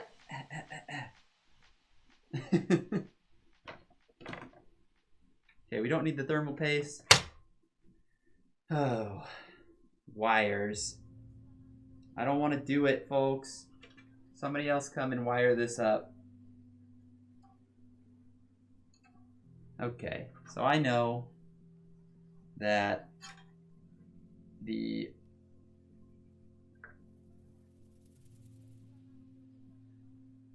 that goes there. This goes here.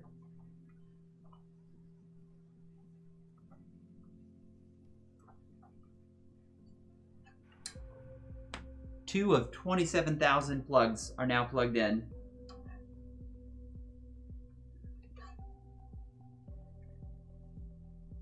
System fan 1.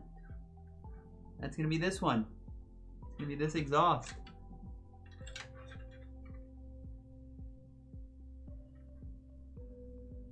I need my phone. I keep putting myself in the darkness. Oh.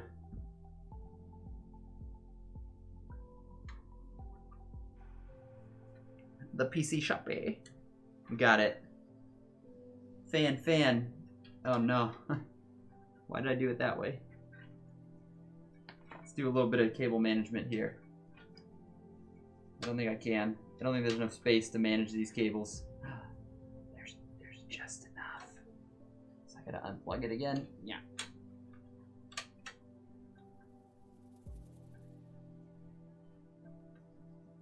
Stretch it extra tight.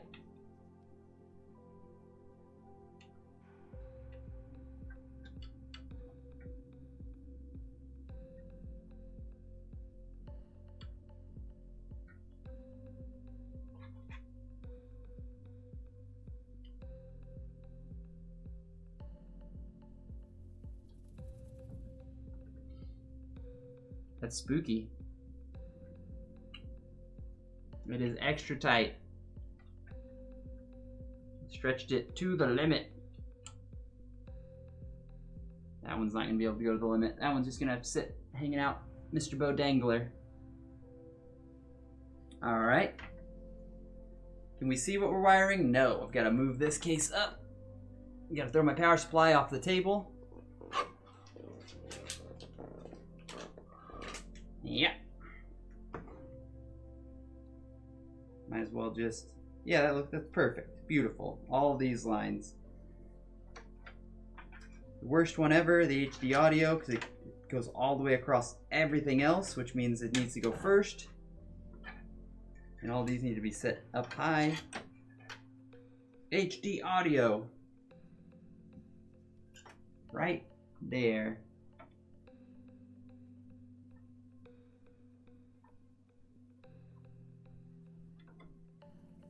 We're in. We have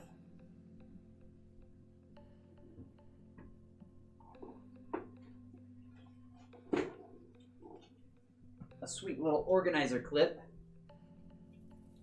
called the Gigabyte G connector that comes with the board.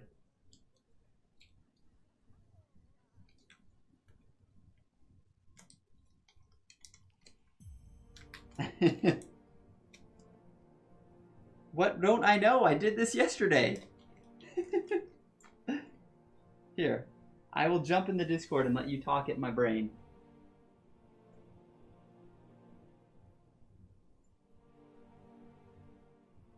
You should, yeah, there we go. You can. Nillies! Well, hello. I need to turn you down a little bit. I'm gonna go deaf. Yeah, I had to mute the stream so that I could, not hear myself. There we go. You have a grommet right under your HD audio that you should be running it through, so you don't have to run it across anything. Yeah. And then I'm sure on the back of that 780T, in fact, I'm positive on the back of the 780T, on the right at about the level of the bottom of your motherboard, there should be a loop for you to zip tie so that you can only have about an inch of that HD audio showing. Gross. No, on the back side. Yeah, exactly. I know. I have to undo it here. Put it back out the hole. So the biggest issue when I set this case up, it's gonna slap that camera up in the air because the case is so tall that it hits the camera that's hanging down. I mean, that's That'll fair. be fun. That'll be fun. All right. Well, I mean, you could just kind of lift it up a little bit and like shove your arm under there and just poke it through the hole too. Tie it down later. I think I got 80,000 arms because I do. I just gotta untangle my bundle of cords here. Sorry, Danger. Do you want me to talk soft? Oh, I'll turn him down. I'm sorry. I'll talk softly. I've had a lot of whiskey. There we go.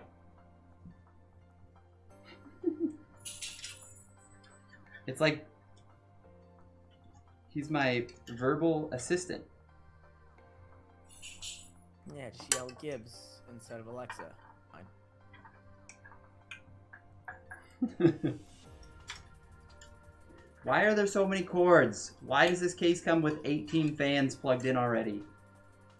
Because you got a really old case with 1 billion fans.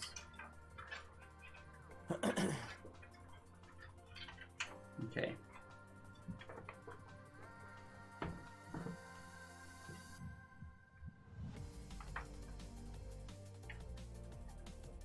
That's probably smart. Hey Nillies, Ozone has a good point.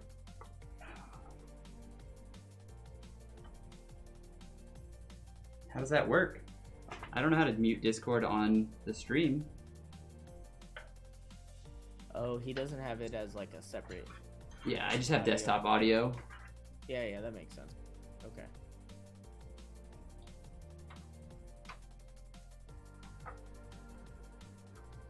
All right, grabbing our seat. See, there you go.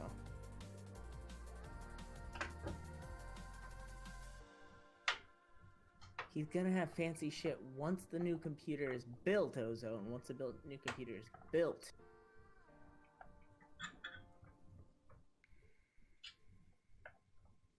Yeah. See, I got the 4K capture card in the new computer. I don't even have a capture card in my current one. How's it supposed to be fancy if it doesn't have a capture card?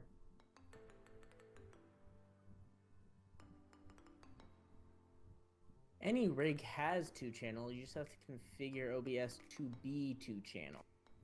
What? So I know what he's saying.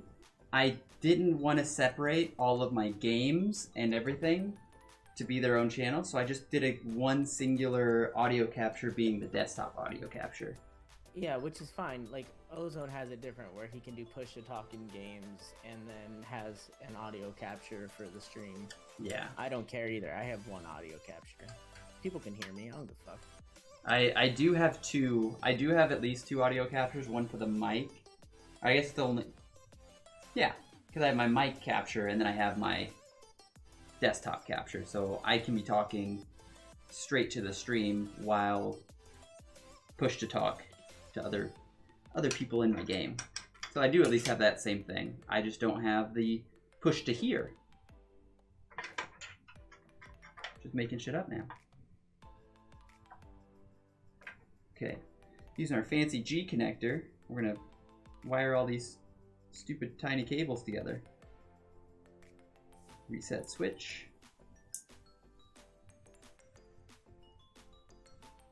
Power switch.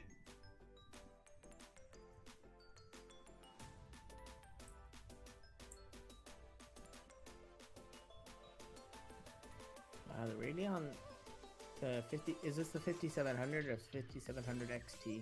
The XT. So surprised, man. Like, it takes an 8 and a 6?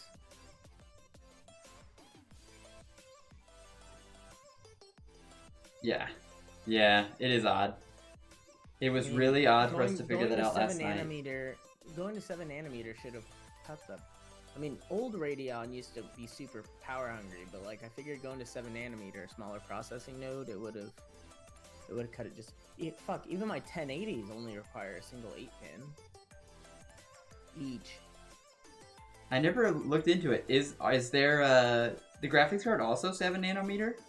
I just know specifically the CPU was 7 nanometer. It is. It's 7 nanometer.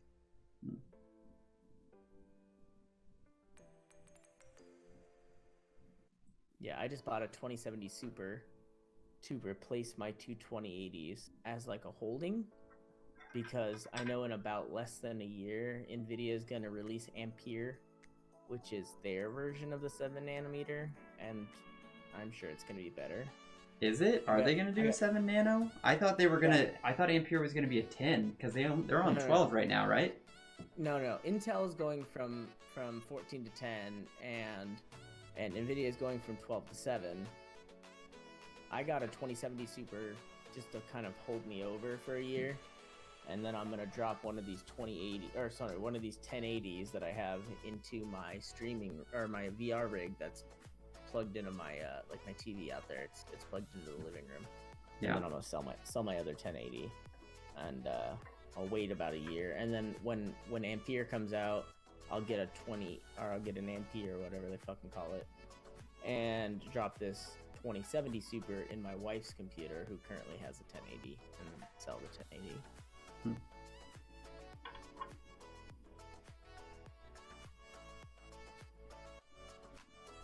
And then my new monitor gets released at the end of this month, so I gotta buy that too. Okay. USB 1. I'm sure you have a billion USB headers, just pick one. Yep. Just had to make sure I didn't put the blank pin space on an actual pin. Had to rotate it around properly. USB 3.0 going here. Danger, I got a gigabyte 2070 Super.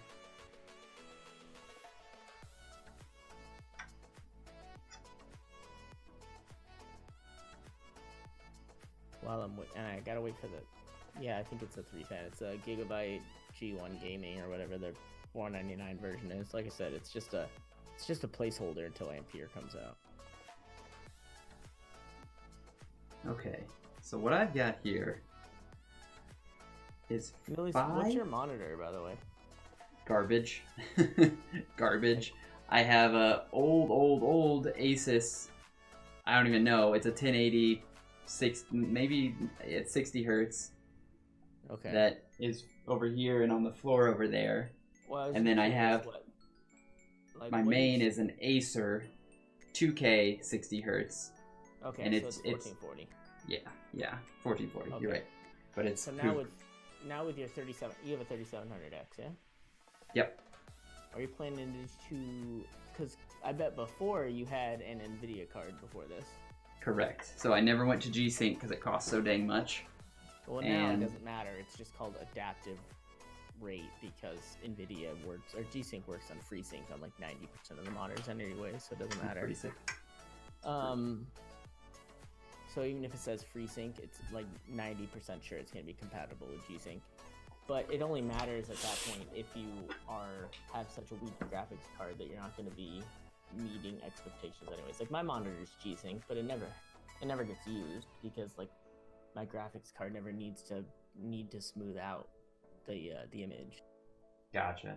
G-Sync only matters and FreeSync only matters. Adaptive sync only matters when your graphics card isn't pushing the frames it needs to. Yeah, Did so you far install your M2?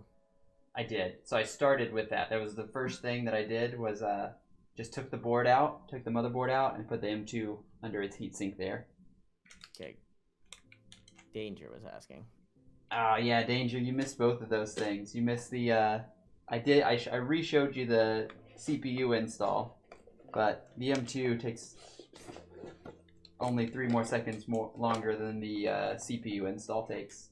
The reason I was asking is because before you were probably streaming with the NV Ink encoder. Yep, which is apparently way better, which is going to be sad when I have to switch over to... I guess why the capture card's going to help. It isn't. In fact, your capture card might help, but X264 Fast is probably just as good as NV Ink quality. And now you have the threads to work it. Before, if you didn't have the threads, NV Ink was king because it reduced strain on your GPU. But now you have the threads and it doesn't matter. You couldn't do anything. You couldn't probably do X264 medium, but you could for sure do X264 Fast, which looks about what NV Ink quality looks like, which is the higher version of NV Ink. So... Well, then there was the new NV Ink that came out just a couple months ago, which was a performance boost over the original. But the performance boost was mostly if you had Turing cards because it actually had a separate chip to run the new NV Ink encoder.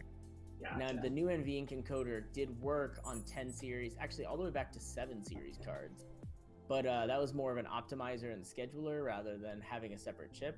But if you had a Turing card, so like that's why a lot of people's second PCs use a 1660 because it's the cheapest Turing card that still has the new NV Ink encoder. So if you had like a 2-stream PC setup, it's usually with some sort of weak Intel chip with a 1660.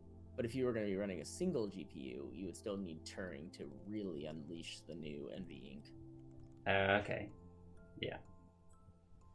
Yeah, so this is where, since this is technically all higher end than my current gaming rig. What was your GPU before? A 1080. I mean, and the 1080 the 57 roughly what a 5700 XT, maybe a little worse. It does get outperformed by the 57 XT. It's not a huge difference, but just the fact that it's actually better is where I'm like, dang it. Am I gonna run straight from this to the capture card and just lose that efficiency of having 2 separate systems?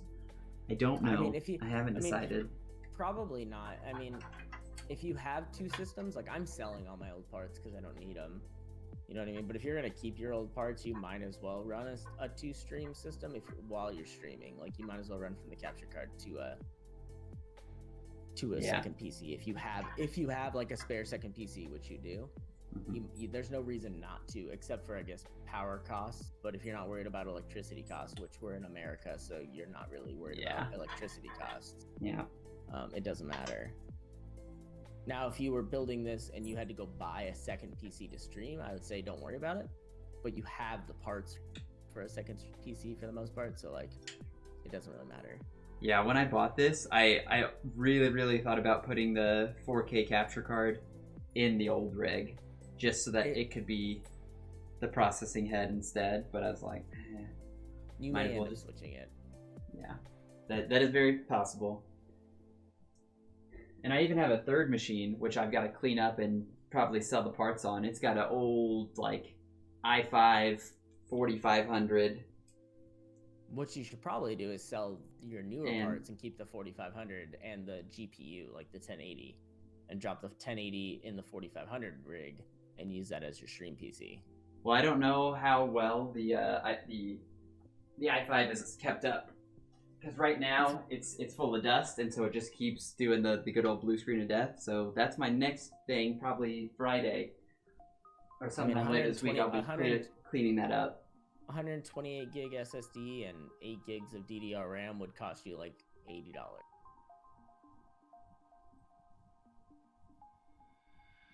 Okay, what do we got here? We got a bunch of fans. Two fans.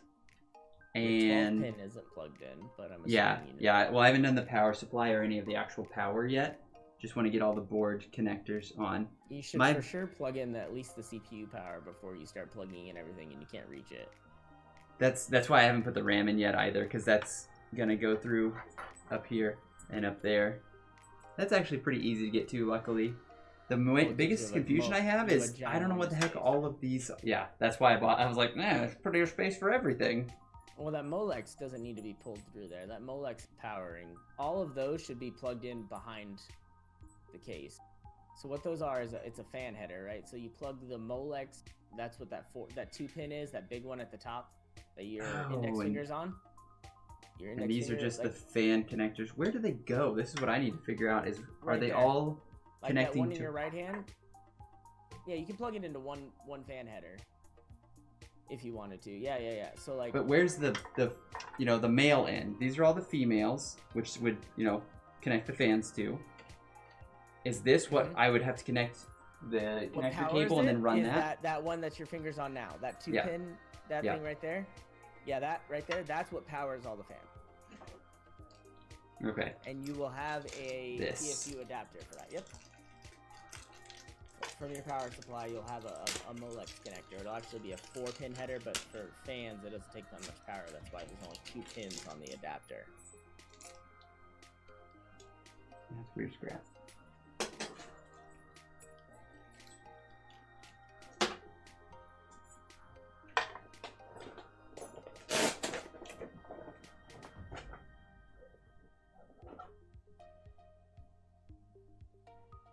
Okay, we know that's that. So that's coming out. Mm-hmm. I know this is this, and whatever that is powering. That's a SATA. Yeah, the I'm guessing pump there's a for the cooler is SATA. Yeah. And then I don't. Yeah, I'm unsure what the SATA is. It's this. I'll have to set it up the case. There must be one male header there somewhere for that SATA to plug in, and I'm guessing it's to control the fan speed for the case. Do you have a button on the front of your case? I do. 780T, I'm guessing.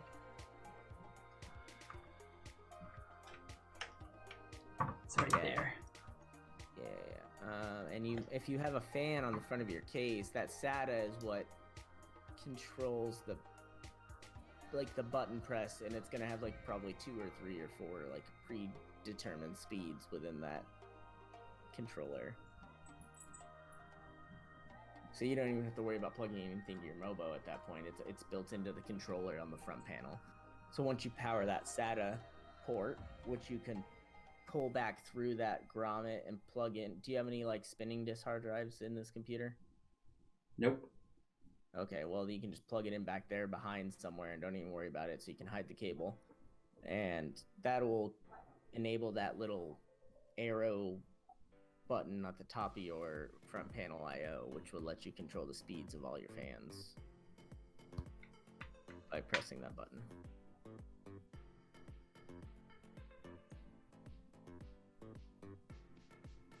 Okay, that's powered. Or that is powered. Are these the same thing? Let's see. If you're talking about power supply cables, yeah, those are the same thing. Yeah. I mean, they may have different amount of connectors, but they're still going to be 6-pin to the power supply and Molex somewhere else. Whether they have 2 or 3 Molexes, they're going to be 6-pin to the power supply and Molex everywhere else. Some of them share Molex and SATA power, which might help you, but sometimes they do, sometimes they don't. Okay, so our graphics card. I hooked this up yesterday. It was stupid because it was like this. Is that correct? Well, yeah, that one's gonna be a 6+2 plus a 6, so you'll have the 2 kind of just dangling there. Yeah. There we go. It's also just super ugly because you can't do like good clean cable management once you plug this stupid 6+2 plus 6. It just sits like that, and then you kind of drag it down and hope that you can get it out of the way. Yeah, you could. What I would do is take a very, very small, like the smallest zip ties that they make, and zip tie that 2 back to the main part of the, like the big thick part of the thing, so it's not just flopping around.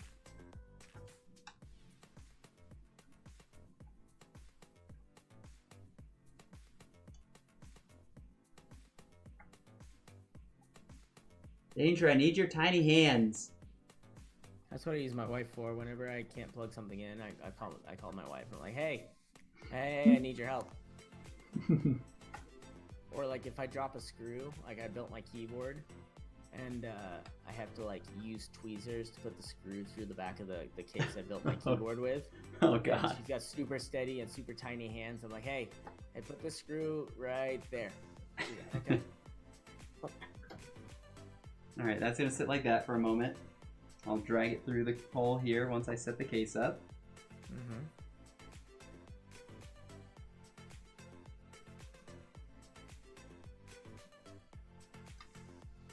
Same thing with this blasphemous demon over here.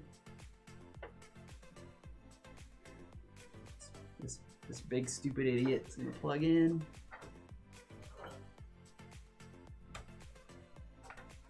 I'll drag it through once we stand her up.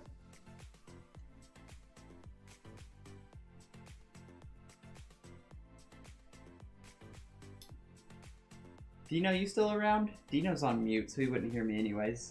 Dang it.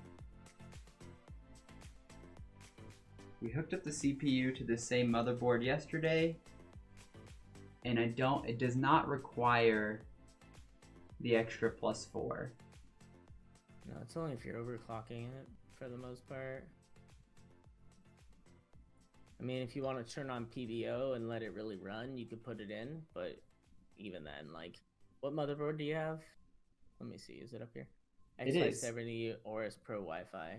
Yeah. So I'm guessing, if I remember correctly, that's I think a 12+2 power phase. Let me see. 570 Pro Wi-Fi.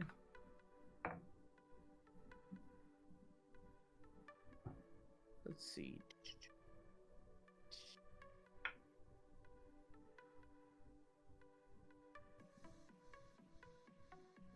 Yeah, 12+2. I mean, yeah, it would help, but like only if you're really like manually overclocking or like really going in depth. And if you're just gonna turn on PBO and set the XMP profile of your RAM to 3600 or 3200 and let the Ryzen Master software pretty much take care of it, the 8-pin should be plenty. That's what we're doing. That's what I'm doing. I just switch it on. XMP And profile 1, let it run at 3600, and you're good to go. Hopefully. Hey, it worked on a 3200 last night. Please work today. Alright. I don't know what the hell to do with that. Six Elite 16 gig. What do you know what CAS latency is? I'm guessing 15. No, it's 16 or 17. If it's 16, that's fine. If it's 19, you should return it and get It's not. Yeah, I made sure I was not going to go above 18, and I don't think I even wanted 18. I think I got a 17. No. The ideal is either 3214, 3615, 3616 at worst for the 3600. If if you go above 16 for 3600, you might as well downgrade to 3200 at C14. So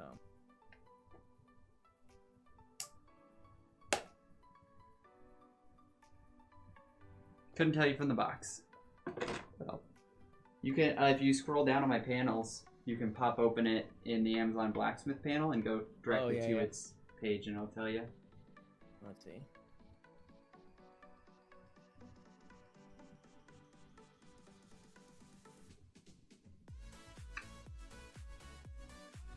All right, time to stand everything up and see how this goes.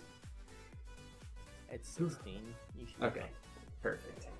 Perfecto.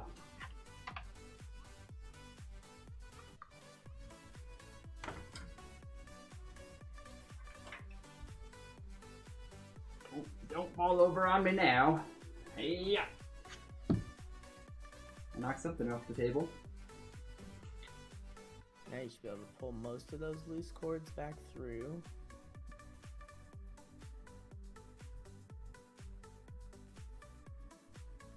Where's Margot? Is she out playing with her new computer? She's just hanging out in the dark, probably.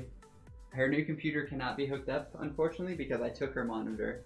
Because I'm going to be running it to test this one out. The keyboard as well. Her keyboard is sitting on a chair over there. Rude. I'm not in the dark. Yes, you are. Hi, Margot. Rack says hi. See, you're in my head. She can't hear you. Yeah, but I can hear her. Oh. He can hear you. Oh my gosh, there's a billion cables. Here we go. This is why we've got 8 cameras here. Everyone's saying hi, Margot. Everyone's saying hi, Margot. You can. So to be fair, you can hear her better than I can hear her. That's funny. That's how it always happens. So like when I play games and my wife yells for Matt, and Matt, I can't hear her because I have my headset on, and everybody I play with is like, hey, your wife's calling you. It's like, oh shit, my bad.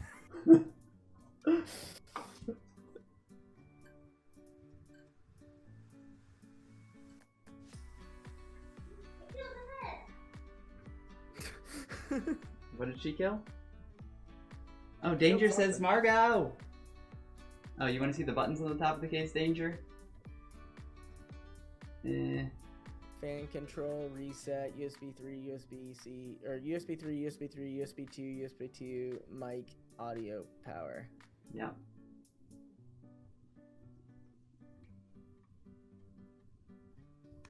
Too bad the 3900X is all sold out. Yeah. I guess that just means I'll have to buy a 3950X just for the fucking fun of it. You just gotta wait till September and pick the 3950X up. Well, shit, it's already like August, basically. Like, fuck, might as well. See what the real strategy is, since the 3950X boosts higher than the 3900X. You buy the 3950X with 16 true cores, right? And then just disable SMT so you have only 16 cores, which is still more than enough to game and stream, but applies less load to the CPU so you can get higher boost clocks and spend $750. Like, yeah, that's just the plan. That's just the spend plan. all the extra money. It's fine. Yeah. Don't fucking mention. Right, Who needs the money? No. All right, this is the dumb part. Why? What are all of these? Are these RGB connectors for my fans on the front? Because I hate RGB and I'm so annoyed by it.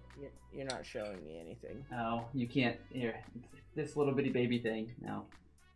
Maybe you can see it there. This is just a regular fan header. Yep, that's a 4-pin fan header, PWM. Yep. And then we've got, which I can't show you at all, any way, shape, or form, without grabbing this camera. Yeah, you show me that with that camera, and I'll let you know what it's for.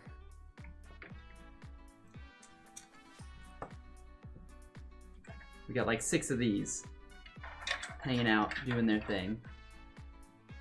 Those look like fan headers.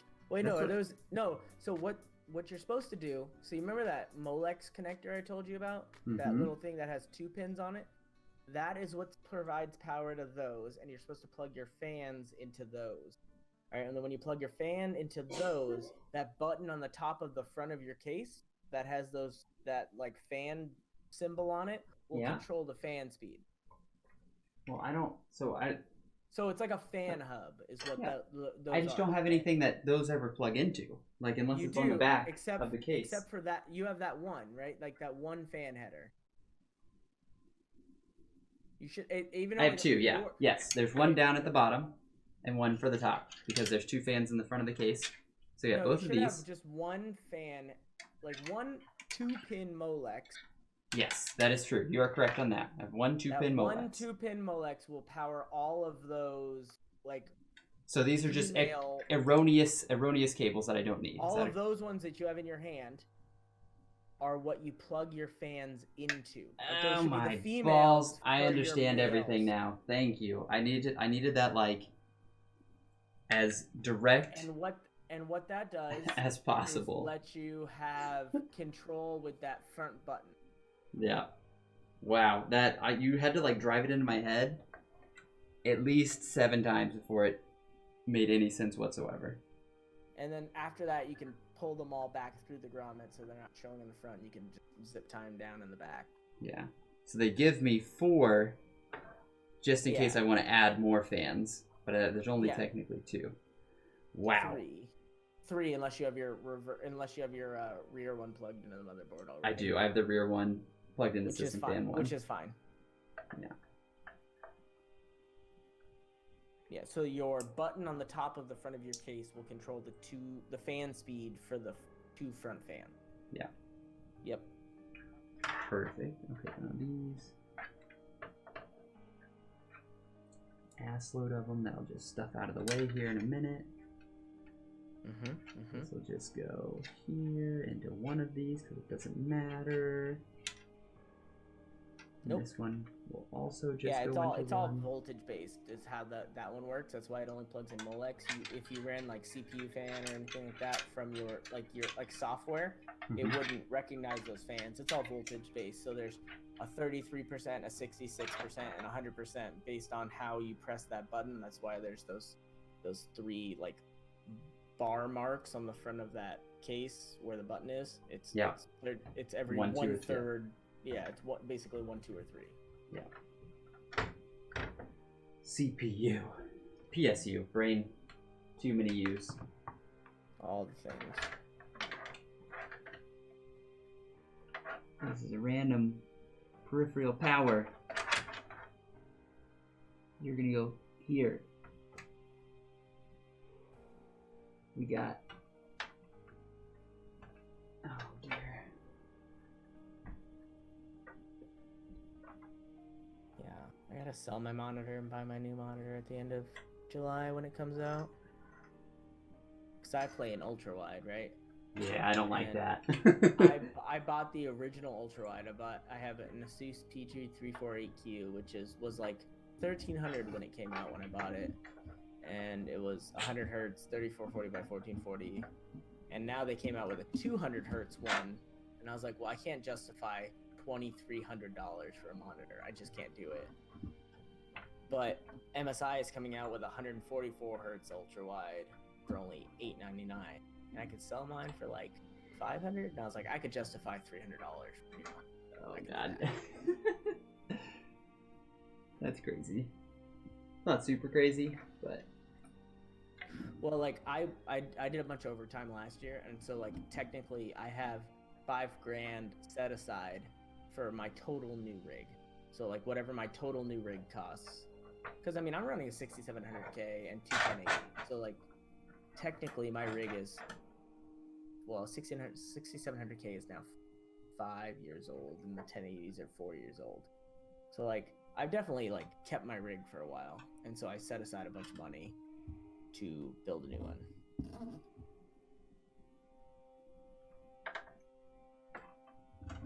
But definitely setting up my OBS, like again, it's gonna themes suck. and everything. Well, setting up my OBS themes for ultra wide, it was really difficult because if I try to do the ultra wide in normal, it's stretched, and people didn't like that it looked stretched. But if I do it not stretched, then there's black bars. Yeah. Right.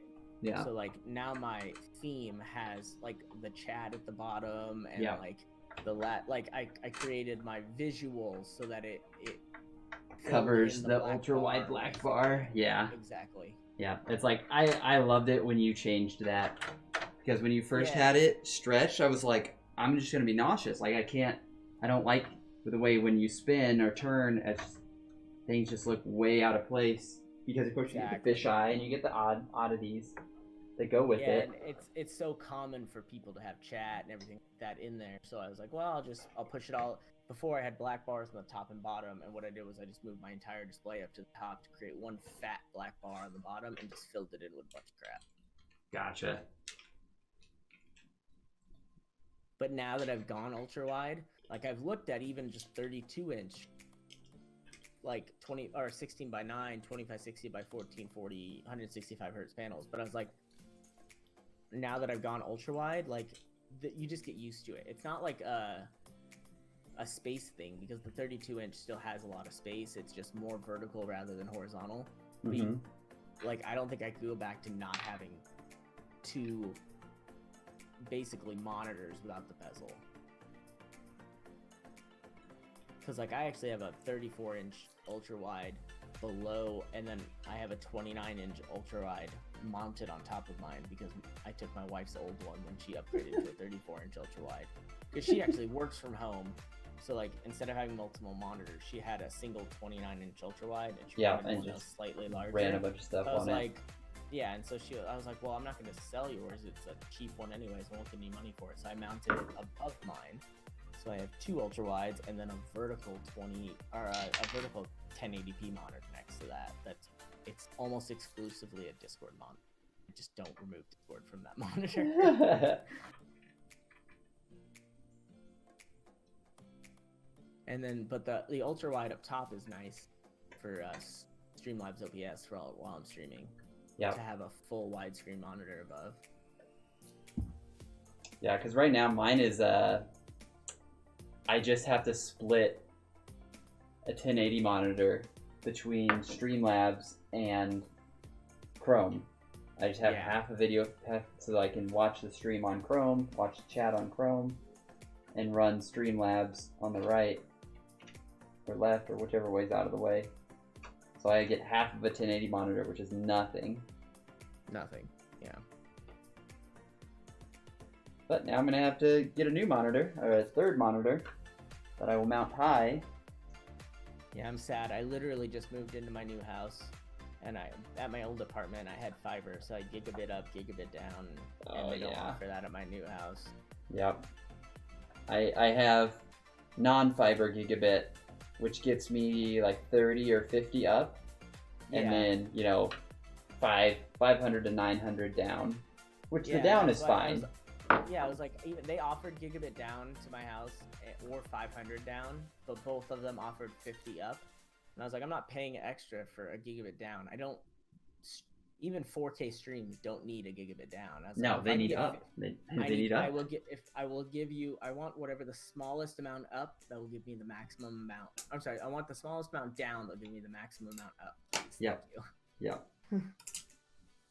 So now I have 550, which is still plenty fun. But having 1 gig was pretty sweet.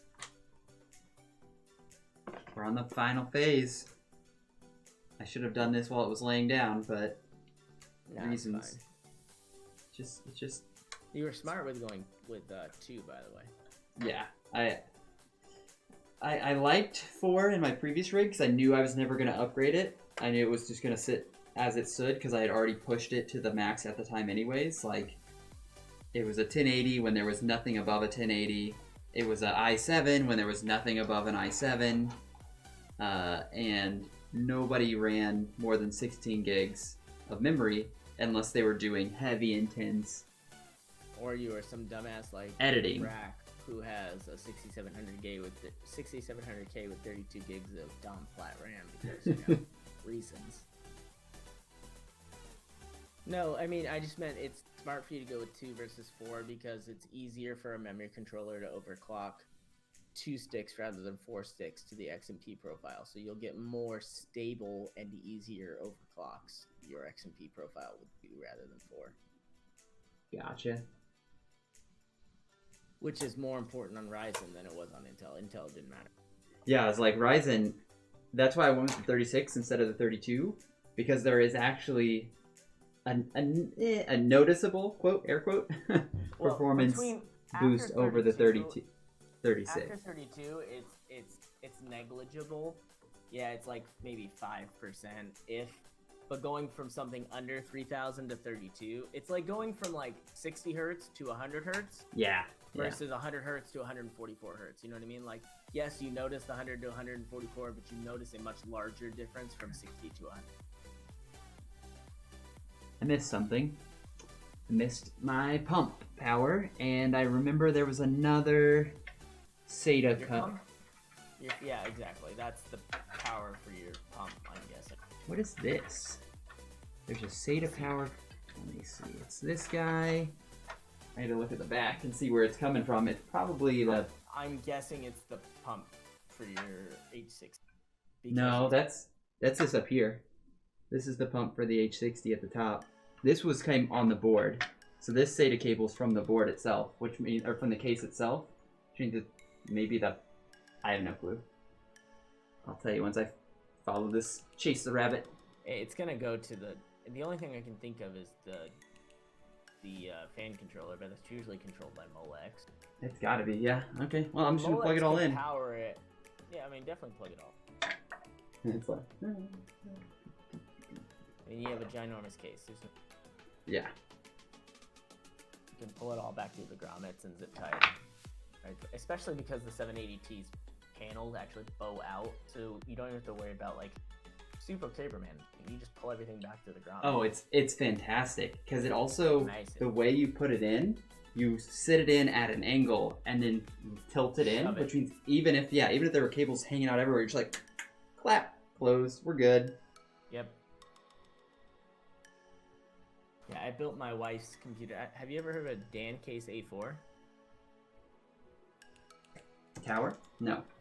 No, it's tiny. I built my wife's computer because she travels for work sometimes. Mm-hmm. And she had a laptop and a desktop, but she's like a OneDrive and a bunch of stuff that it wasn't syncing correctly. So I was like, hey, I'll make you one tiny desktop and you can just travel with like a 19-inch monitor, and it's like a carry-on size thing. Your monitor, your desktop, everything can fit in a carry-on. You just shove that in a carry-on, right? So she has a super powerful rig, even though she doesn't play that many games. She's got a Core i7 8700 and a 1080 in this little rig. Yeah, that is my rig. Like, that is literally what I'm running right now. This stream is running through. An 8700 or an 8700K? Because hers is not overclocked. Like, it's not a. Oh, you're right. It is an 8700K. No, but hers is just an 87. But it's a. Yeah. It's a tiny. Here, hold on. I'll put it in your Discord. Case. Oh, here. This is. No, that's a bad. I'm trying to find a force scale picture. Just put a banana next to it. No. This is a 1080 in this case, right? And so, like, the size of a 1080 versus the total size of the case. Put it in your Discord right now. In the PC. Show.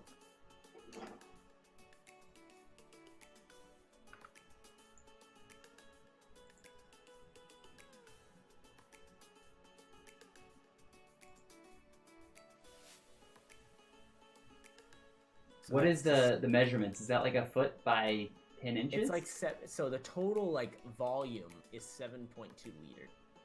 It's smaller than a regular dock. Jesus. Okay, I think there's somebody who does it next to a Coke. How does that do with like? Is hers open like that, or did you case it in? No, it's cased in, but it has like perforated side panel. Yeah. I was like, how does that do with travel dust? You know, but It's fine. It's relatively Here, cased in. I just did it next to it here. Like the one I sent is next to an Xbox controller and a Coke bottle. Oh my gosh. Yeah. So like it's for sure a little powerhouse. Danger, we did it. We're all hooked up. I'm just gonna plug it in. It is time.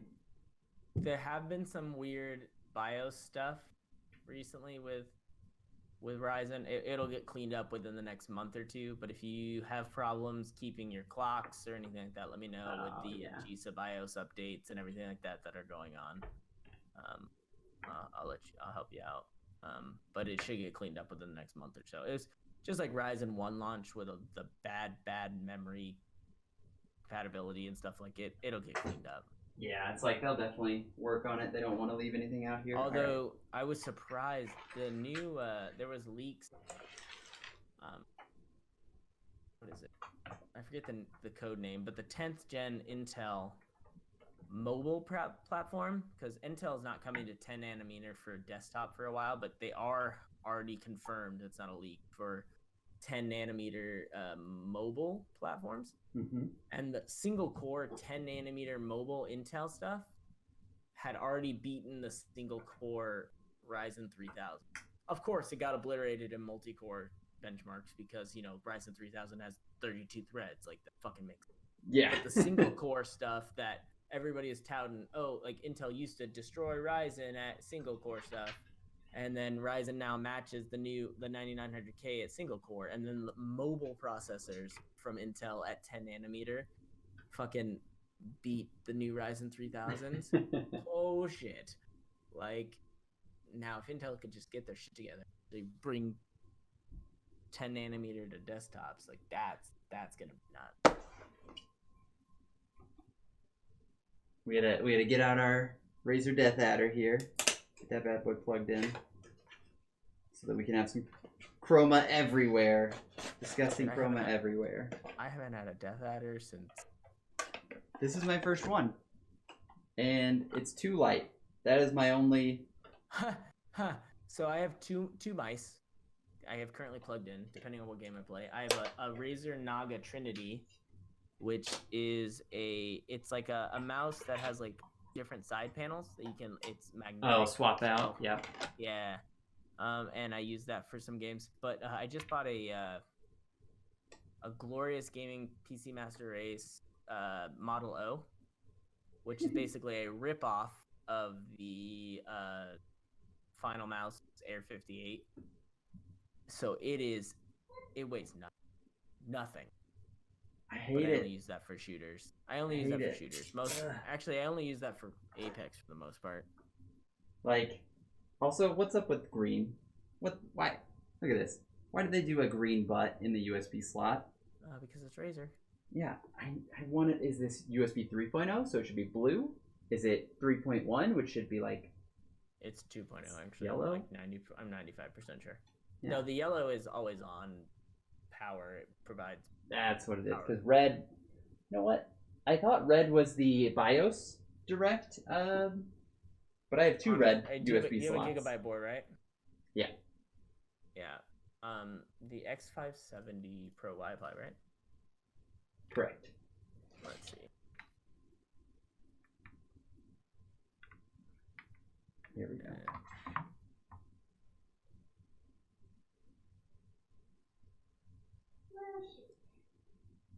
I'm gonna turn off some lights.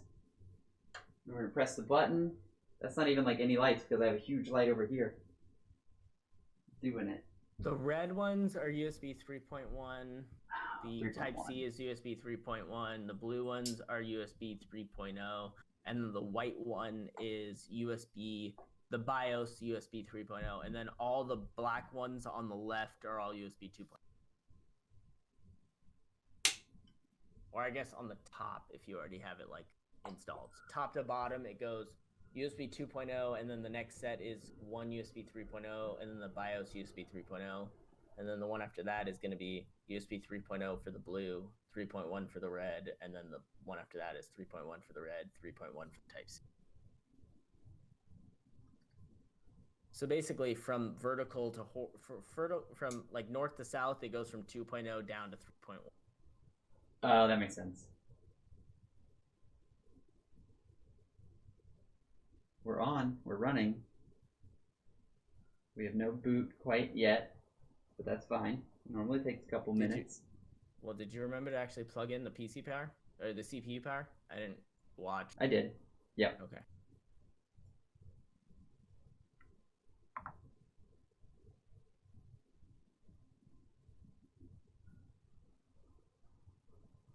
So if you press the fan button on the front of your case, change the fan speed. Should.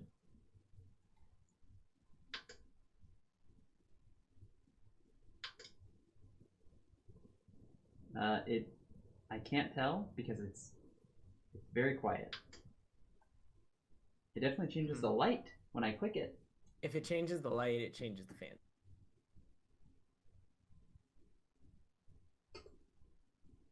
We did it. Yeah, it's booted. You got some BIOS things? Yeah, we got Windows 10 already starting the loading process. It posted. It's beautiful. Yay! We did a thing. We have a purple thing. It's beautiful. Install Windows. Great success, everyone. Great success. Now you can go buy Windows super cheap. Yeah. Or not. $30. Rated at all. Yeah, kingwin.net or SCD key, or you take your pick. It's all the same. Or just not activate. Danger, what you don't know is I built another one last night as well, but I was at a buddy's house. So this is 3 for 3.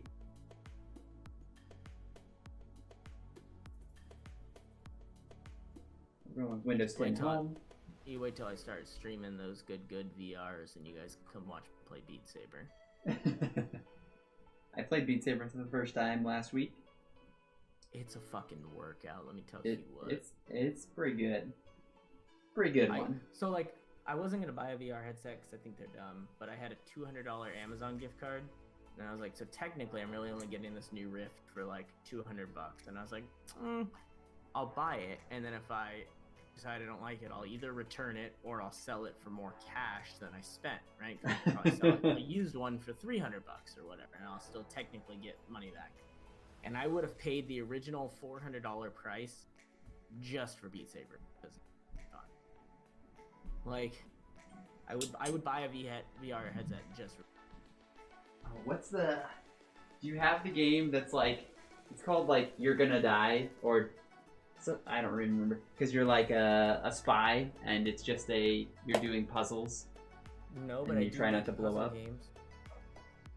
It's a really good one. I expect you to die. There you go. That's it. I was like, I promise you're gonna die. Yeah, I expect you to die.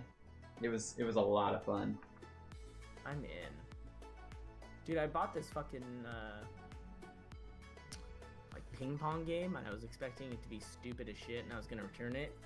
It's so much fun.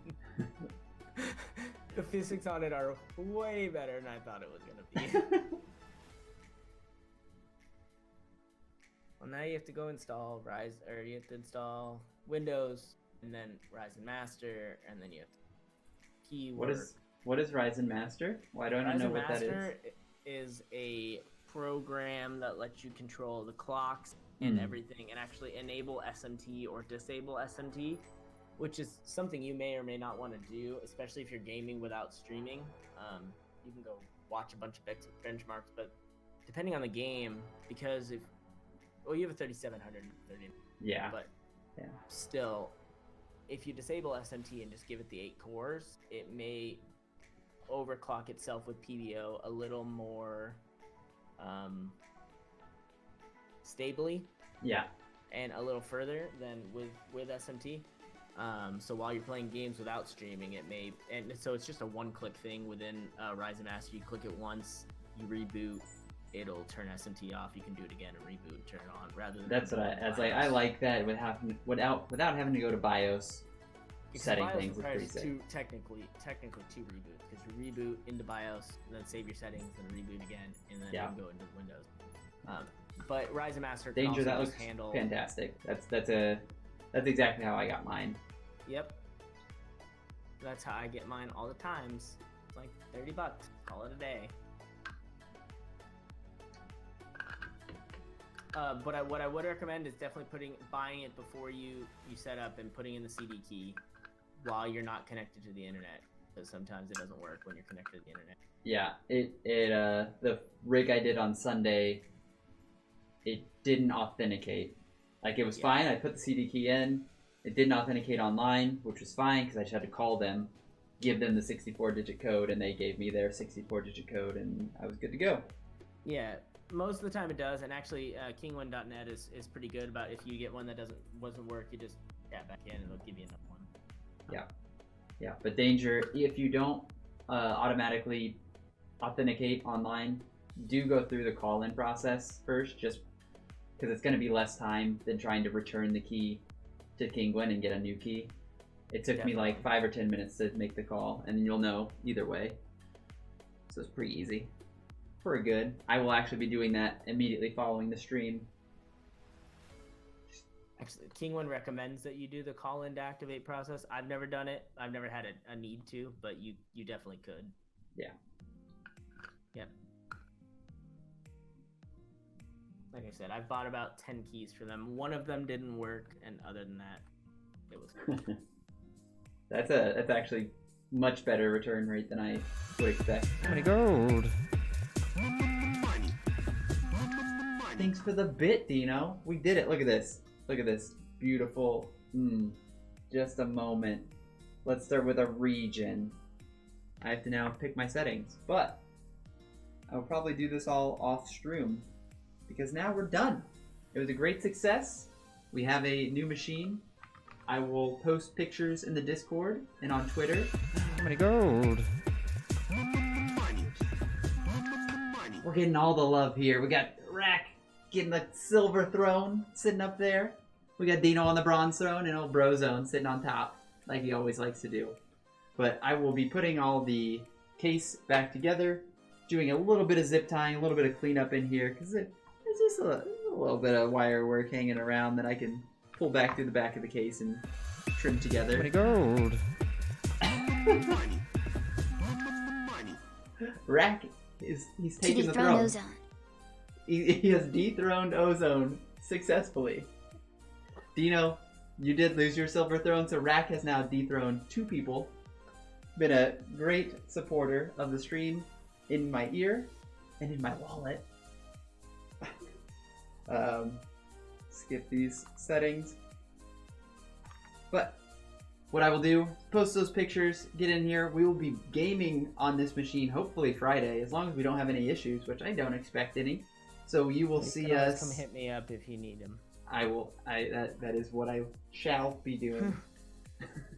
Like, please tell me what's wrong. I don't have internet. Let's get going. Other than that, is there a better screen over here? Probably not. This is probably a weird top-down view. Look at that. Look, it's my hand. That's all you needed to see. The machine is running. There's a nice cool breeze. And I'm good to go. Yeah. You do, Danger. You do want 64-bit Windows. Yes, most definitely. No questions. But yes, Danger, if you need anything as well, post it in the Discord. We can always jump into a channel and chat about it. For those of you out there who are still hanging around, of course, you can check out the Amazon Blacksmith below in the panels that shows you all of these parts that we've bought. If you want to pick any of them up yourself or just see the specs in general, that's cool. Otherwise, I'm going to end the stream for the night. We will be back on Friday, if not earlier. Otherwise, you'll have a good night. We'll talk again soon. Later, Nellies. I'm gonna go play games now. See you, Rack.